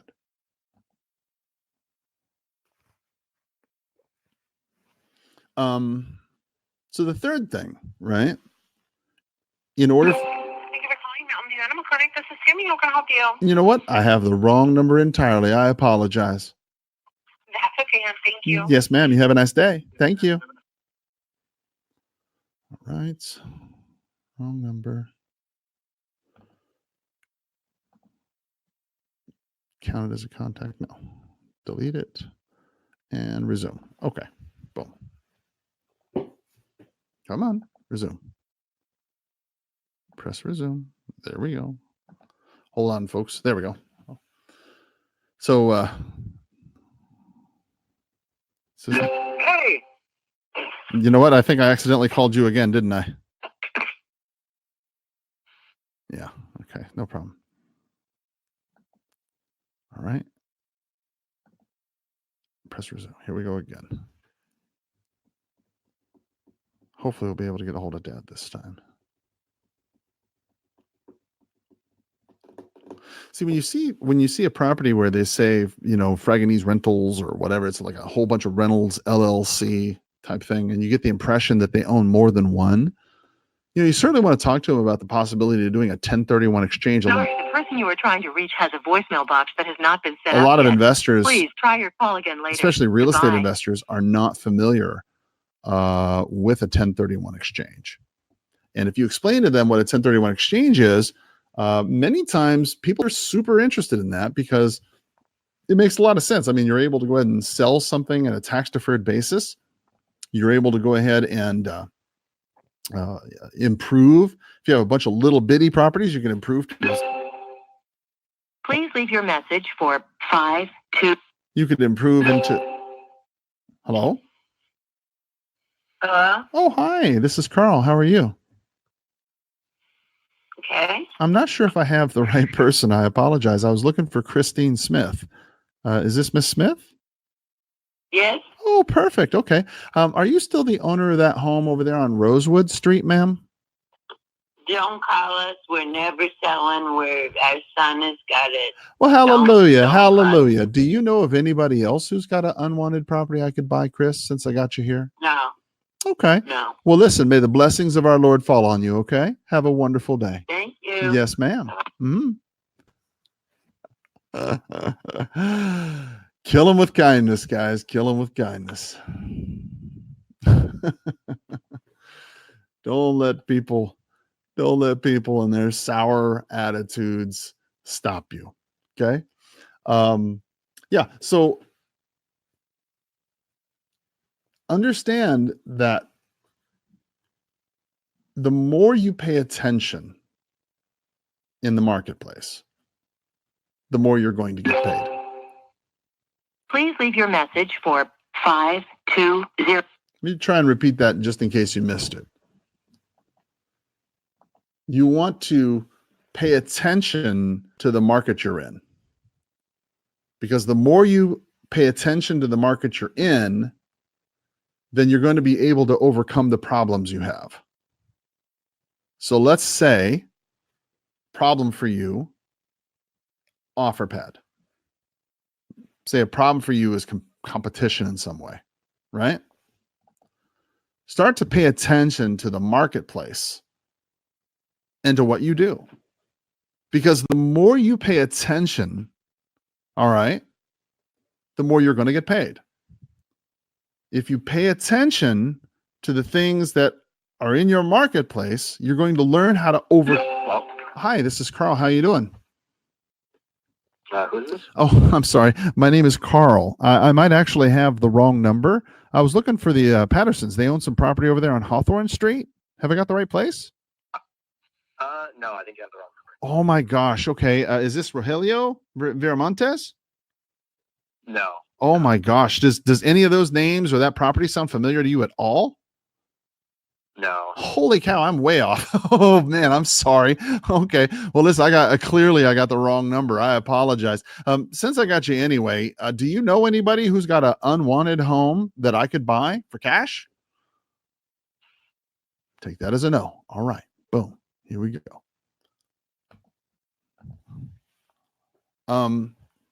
Yeah. So when you start to pay attention to the marketplace, okay. You have reached the voicemail box of 520250. The more you're going to get paid. For example, if let's say they institute blockchain technology and smart contracts. You have reached the voicemail box of 5209 that eliminates. Let's say that eliminates the need for a realtor or an escrow. Hello, you have reached Robert Bob Boyson with Amerigroup. That's an Anthem company. Nope, that's definitely not the right guy. Let's say that, as that article suggests, okay, that this smart contract can get rid of, to make it to where you don't need a lawyer anymore. Okay, and if that's the case, well, then you wouldn't need a real estate agent, right? If you don't need a lawyer to write up a contract, well, then you certainly don't need a real estate agent. You could just have somebody create these contracts online. You could pay Bitcoin or whatever it is for it, or whatever you need to. Hello. Hi, this is Carl. How are you? Fantastic, Carl. Man, that's awesome to hear. Well, listen, I'm not sure if I have the right person. I was looking for Charles Pullen. Is that you? That is not. Oh, gosh. Okay. Do you know anything about a house? I'm calling about a house over there at 5710 East Baker Street. Do you know anything about that home? I have no idea where East Baker Street is. Well, holy cow. It looks like I got the wrong person, the wrong place, and the wrong number. It looks like strike 3 for me. Okay. Well, listen, I hope you have a great day. Since I got you anyway, do you know anybody who's got an unwanted home that I could buy for cash? I got a motor home. Oh man, I'd love to get the heck out of Dodge, but unfortunately that's not quite what I'm looking for. But I appreciate your time anyway, okay? All right. Have a great day. Thank you. Take care. Bye-bye. Bye. Okay. All right. And count. All right. All right. There we go. If that's the case, think about how the people that you interact with now are so hesitant to write a contract. It's not because the agent or the lawyer is scaring them into not signing. That's not why people don't sign contracts. People do not sign contracts because they're afraid. I mean, think about it. Your contract is paper. They could write it down. They could copy it. They could put it through a fax machine. They could. Hello? Hi, this is Carl Krenzel. How are you today? I'm fine. I'm not sure if I have What was your name? Yeah, my name is Carl Krenzel. I'm not sure if I have the right person. I apologize. Are you the fellow who owns that property over there on 3rd Street at 5842? I think so, yes. Oh, okay. Yeah, it's in the Golden Egg Trust, I guess. Yes? Yes. Perfect. What's this concerning? Yeah, perfect. Okay. Well, again, my name's Carl Krenzel. I'm a realtor who buys property here in town. I was just calling to see if you folks had ever considered selling that property. Have you? Oh, actually, probably not for the next 10 years or so. This is our home residence. Oh, but thanks for your interest in it. No worries. It is a great little area, so good for you. Do you happen to have any other investment properties here in town? We do, and we're holding on. It's a great time to own. So Yes, it is. Yes, it is. Wish you luck. I hope you have a good rest of the day. Oh, same to you. And I'm sure that your phone number list is very long. So oh, it is. I'll let you get back to it, and I hope that you have a wonderful evening. Very quickly, so have you ever Goodbye. considered doing a 1031 exchange on those? So you can always tell when people are getting ready to run off the phone. It's very easy to tell. They start with the whole quick. Well, thank you very much. It seems like your day is very long, and I wish you nothing but success. I mean, you don't. No, you don't. But I do appreciate the fact that people put in the extra energy to be polite. I have to admit, I enjoy the fact that people put that extra energy in to be polite. That is very, it's a nice touch. So, Hello. hi, Judy. Yes. Oh, hi, Judy. My name is Carl. How are you? I'm fine, thanks. I Do I know you, Carl? No, ma'am. I was calling about your home on Rosewood Street. Do you still own that house? Okay. Do you still own that home? Yes. At 50? Okay. I was calling to see. I'm a broker here in town who buys houses. I was just calling to see if you'd ever considered selling it. Have you? No, I haven't considered that. I have two daughters that are standing in line for it. Oh, so well, let's I let think them it won't wait. be available. Let's let them wait for a good long time. You stay living in that house a good long time. Is that okay, Judy? I will. All Thank right. you Well, very God much. bless you. You have a Oh, great day. Okay. Uh-huh. Take You care. too. Thank you. Yes, ma'am. Bye-bye. Bye-bye. You know, there's just something about little old ladies that I have a weakness for. It's just something in my heart. I just I tend to forget to ask all the other questions I ought to ask them. I probably should have asked her if she knew anybody else or if she'd thought about it at all. But you know, something about little old ladies kind of does that to me. It just takes me off my game, I guess. But yeah, so you know, when you think about it, what do you need to do to get good in this marketplace to remain powerful, right? Well, if contracts are smart contracts and they're meant to get rid of attorneys and all these other middlemen, well, look, that's not the reason why people aren't signing contracts. People aren't signing contracts because they're afraid, right? And if you give them something that they can do themselves, yes, there's going to be people who are going to just do it themselves. I get it, but that's not going to be a majority. It's going to be a minority of people who are going to fill out a smart contract. Marazzi resident. Oh, you know what? I think I have the wrong number altogether. I apologize. Okay. Have a great day. Take care. You too. See ya. Bye-bye. I'll just delete this one right here. And hang up. All right. There we go. Yeah, so people are not going to sign contracts. Thank you for calling Allen Shoe House, flagship store and corporate offices at the corner of No, that's not what I want.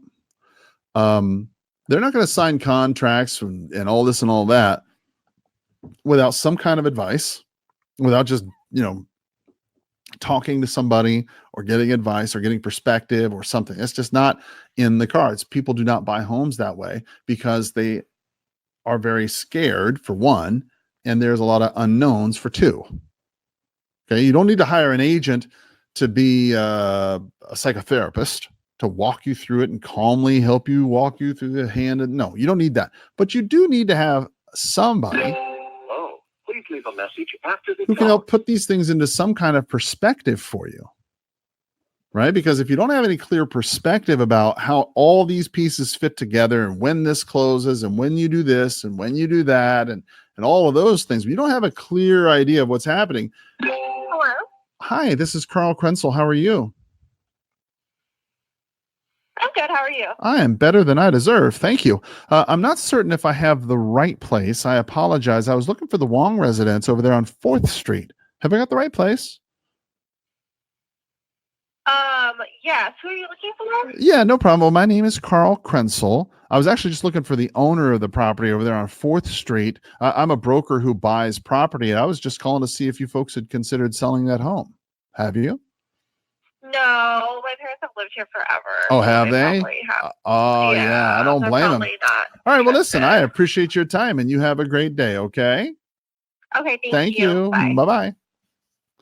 Okay. So I'm going to call them back another time, and I'm just deleting her number because she's a minor. I don't feel that she's the decision maker, so we're just going to delete her. I'm not going to really put any weight into what she thought. I'm not going to hear it until I hear it from the seller, the owner's lips themselves. I don't listen to just because the kid says it, right?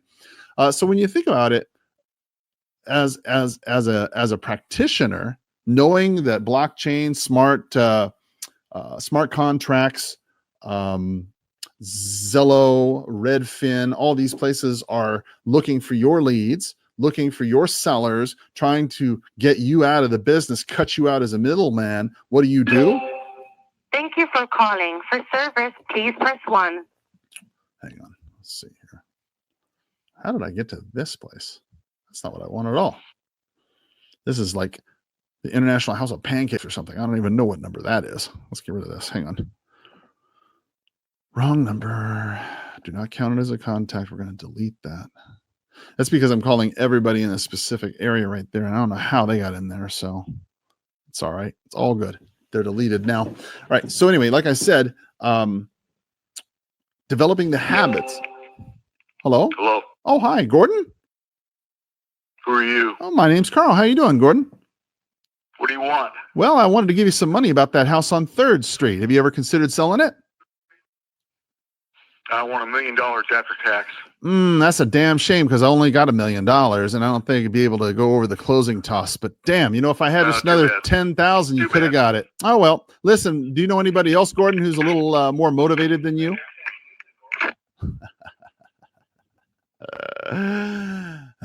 These people, you gotta love them. See, what cracks me up is they act like this is the first time I've ever heard something like that, and it shocks them when you hit them back with something, just the smart.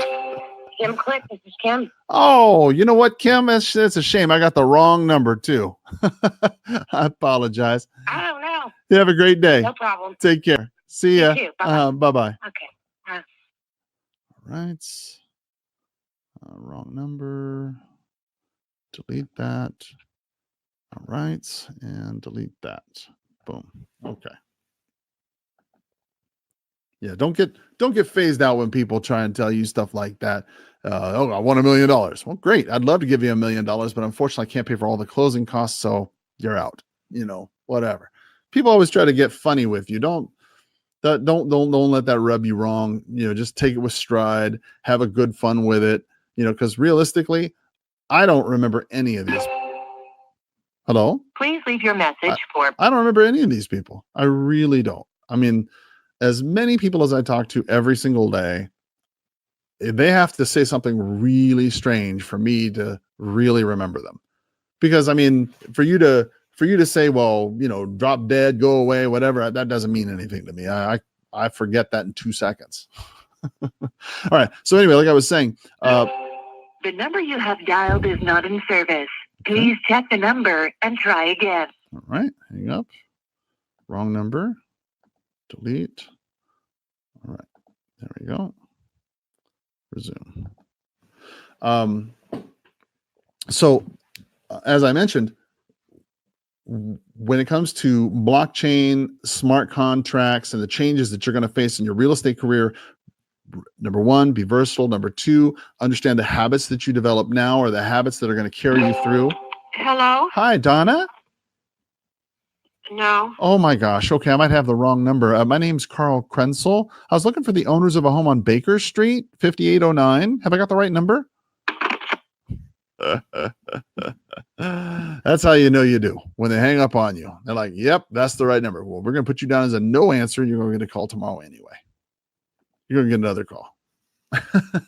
See, when they hang up on you like that, then you put them on the no answer, and then you call them the next day from a different number. That's how you do that. You could take it as a no or not. I don't know. Just depends on the way you like to look at it. But yeah. So secondly, remembering the habits that you develop are the habits that are going to carry you through. And then finally, of course, I think, the more attention you pay to something, the more you're going to get paid. And this comes from your knowledge of the marketplace. Okay. People are not going to sign contracts. Bueno, ¿habla inglés? mande. ¿Habla inglés? No, ¿por qué? Oh, mi nombre es Carl Krenzel de Sotheby's Realty. Estoy llamando para saber si usted está interesado en vender su casa. Oh, no. Okay. Ahorita no. Okay, gracias. Oh, okay, bye-bye. Okay. All right. Resume. There we go. The number you have dialed is not in service. Please check the number and try again. Okay. Hang up. Come on. There we go. Wrong number. Delete it. Don't count it. Resume. Okay. Since people are not going to sign contracts, since people are not going to buy property that is unusual to them, what they need is somebody who is able to put the pieces together for them and advise them, put them in context. And they also need somebody who's going to be able to negotiate in a third-party fashion. It is true that homeowners will be able to, in the future, put their homes available for sale in some. Hello? Hi, this is Carl. How are you? Guess. Yeah, no problem. I was looking for Vanessa. Are you the owner of that property? Yes. Are you the owner of that property at 5831 2nd Street? Yes, I am, but I'm not looking to sell at this moment. Oh, okay, no problem. Do you know of anybody else who would be open to cash on an unwanted home? No, I do not. Okay, you have a great day, Vanessa. Thank you. Thank you. Take care. Bye-bye. Well, that was fast. Well, super quick. Right. Not interested. Resume. So your ability to provide context, your ability to provide third-party negotiations. Okay. Just because a seller has their ability to sell The person you were trying to reach has a voicemail box sell their that has not property been set up yet. with Please try your call again later. oh my goodness. Goodbye. With a smart contract, just because they have the ability to open escrow and do a blockchain closing does not mean that there's not going to be a need for somebody like you to come into the middle and help negotiate. Unfortunately, computers can't do that. And that's where your strength is. You think that your strength is putting things on the multiple listing service, and you're wrong. Any fool can put a sign in the multiple listings, or put a sign in the yard, put it in the multiple listings. Hello? Hi, this is Carl Krenzel. How are you today? I'm good. How are you? Yeah, I'm well. Thank you. I'm actually looking for the owners of a property on Hawthorne Street, 5856. Is that your property, sir? No, sir. Oh, okay. Do you know anything about Patty Ann Moyer, perhaps? She happens to be the owner of that property. Nope. Huh. Then neither one of I don't know the property nor Patty Ann ring a bell to you? Nope. Okay, well, I guess I got the wrong number. Strike three. Well, I appreciate your time. Sorry for the interruption. Since I got you anyway, all right. Since I got you here anyway, do you know anybody who's got an unwanted home that I could buy for cash? No, not right now. Okay, cool. Right. Well, I appreciate your time, and I hope you have a great day. Thank you. Yep. Take care. Bye-bye. Okay, keep moving. So, as the market and as the business progresses, okay, you're going to need to ensure that you take every step you can to bring extra services to the marketplace. This is how you're going to survive. How did I survive 23 years? Well, I learned. Hello? Please leave your message. I learned how to do a bunch of different things. 5202603. Right? I learned, for example, how to work with expired listings. I learned how to work with canceled listings and for sale by owners, REO property. Hello? Please leave your message for 5. I learned how to sell REO property, learned how to do short sales. As the market has changed in the 23 years that I've done this business, the forms of business and the popularity of this business or that business or the different. Please leave your message for As the 20. As the popularity of things have changed, I've had to adapt my business over time and become flexible enough. You've reached Michael Dalen. I can't come to the phone right now. Flexible enough. Hello? Jeremy?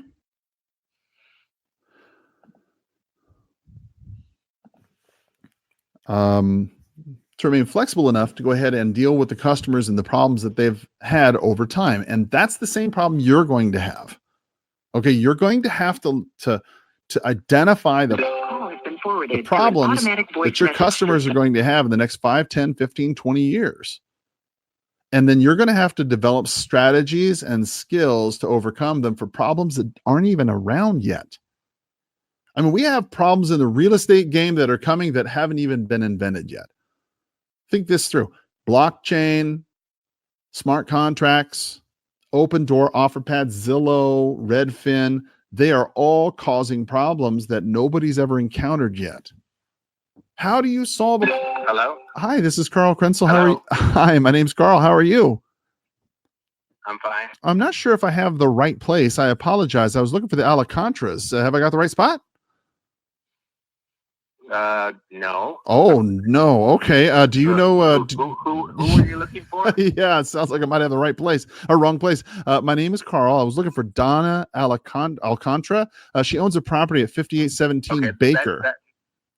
That's my wife. Yeah. Oh, okay. That's All my right. wife. Okay, great. Well, I apologize. Again, my name's Carl. Are you folks living at that property on Baker Street, sir? Oh, yeah. Oh, okay. Yeah, we've been there a long time. I bet you have. The reason why I called, I'm a broker here in town who buys property. I was just calling to see if you'd ever considered selling it. Have you? No. Well, we've considered it as we get older, but not right now. Yeah, I hear you there. Yeah, that's a beautiful area. About how long have you lived there? I've lived there 18 years, and she's been there about 30. Holy cow. Wow, I bet you guys have seen all kinds of changes, huh? Oh, yeah. Oh, yeah. Oh, my Sure goodness. Was she like born in the area? Is that what it was? Is that how she kind of been there that long? No. She bought that herself after a divorce. Oh, well, God bless her. Okay. Yeah. All right. Well, if you guys were to sell, where do you think you'd go next? I don't really know. We've got a property down in Mexico, so we may just fly to Mexico. I hear you. All right. And when do you think that might be? Yeah. I have no idea. All right. I have no idea. That's our vacation home. All right, cool. Well, yeah. Listen, I'm in the I'm going to let you go. Since I got you anyway, do you know any of your neighbors that I ought to talk to who would be interested in an all cash sale? There's been 2 houses that have gone up for sale, and they were snapped up right away. Yes, sir. That's why I'm trying to call and beat to the next punch. So, all right. Well, listen, I appreciate your time. I wish you nothing but success. Tell Donna hey, and have a great life. Okay. Okay, thank you. Yes, sir. Take care. Bye-bye. Okay. All right. Okay. Resume. Okay. There we go.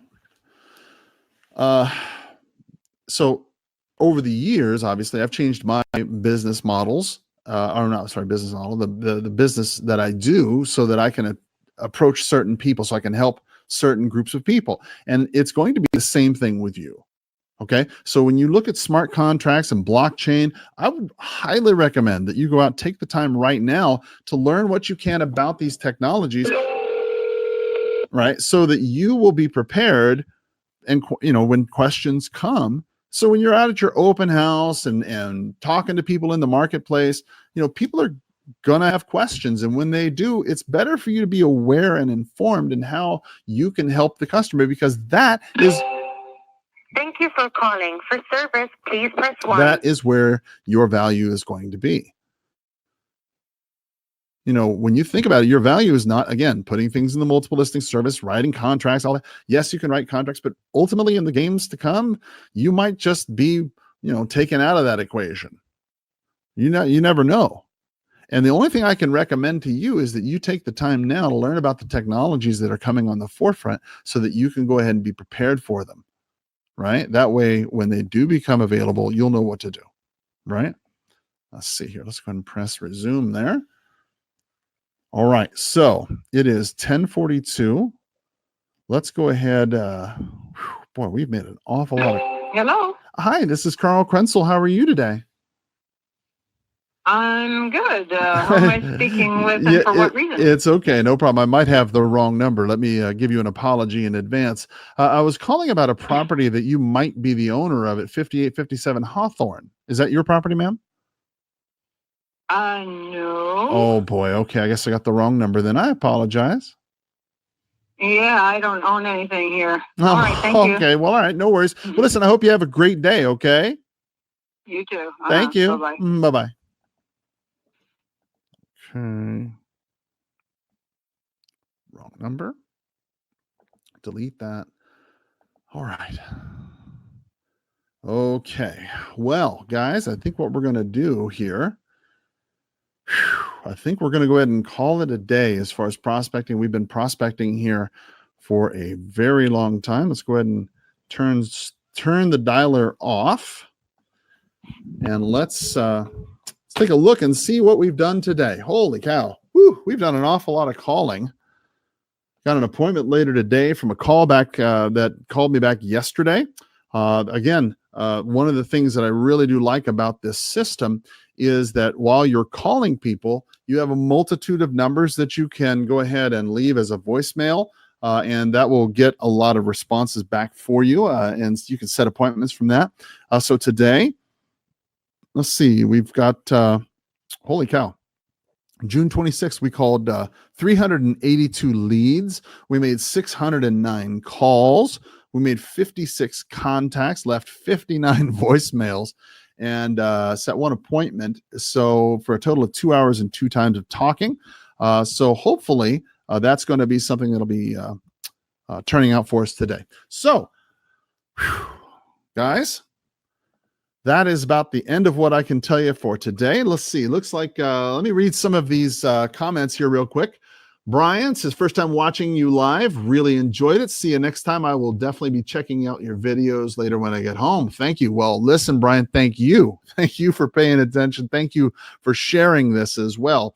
DJ Itko, I'm sorry, I'm gonna murder your name. I apologize. DJ Itko says, you talk the right stuff, man. But blockchain and smart contracts are already old technology. Yes, that is probably true. They are old technology for an old man like me. I'm 49.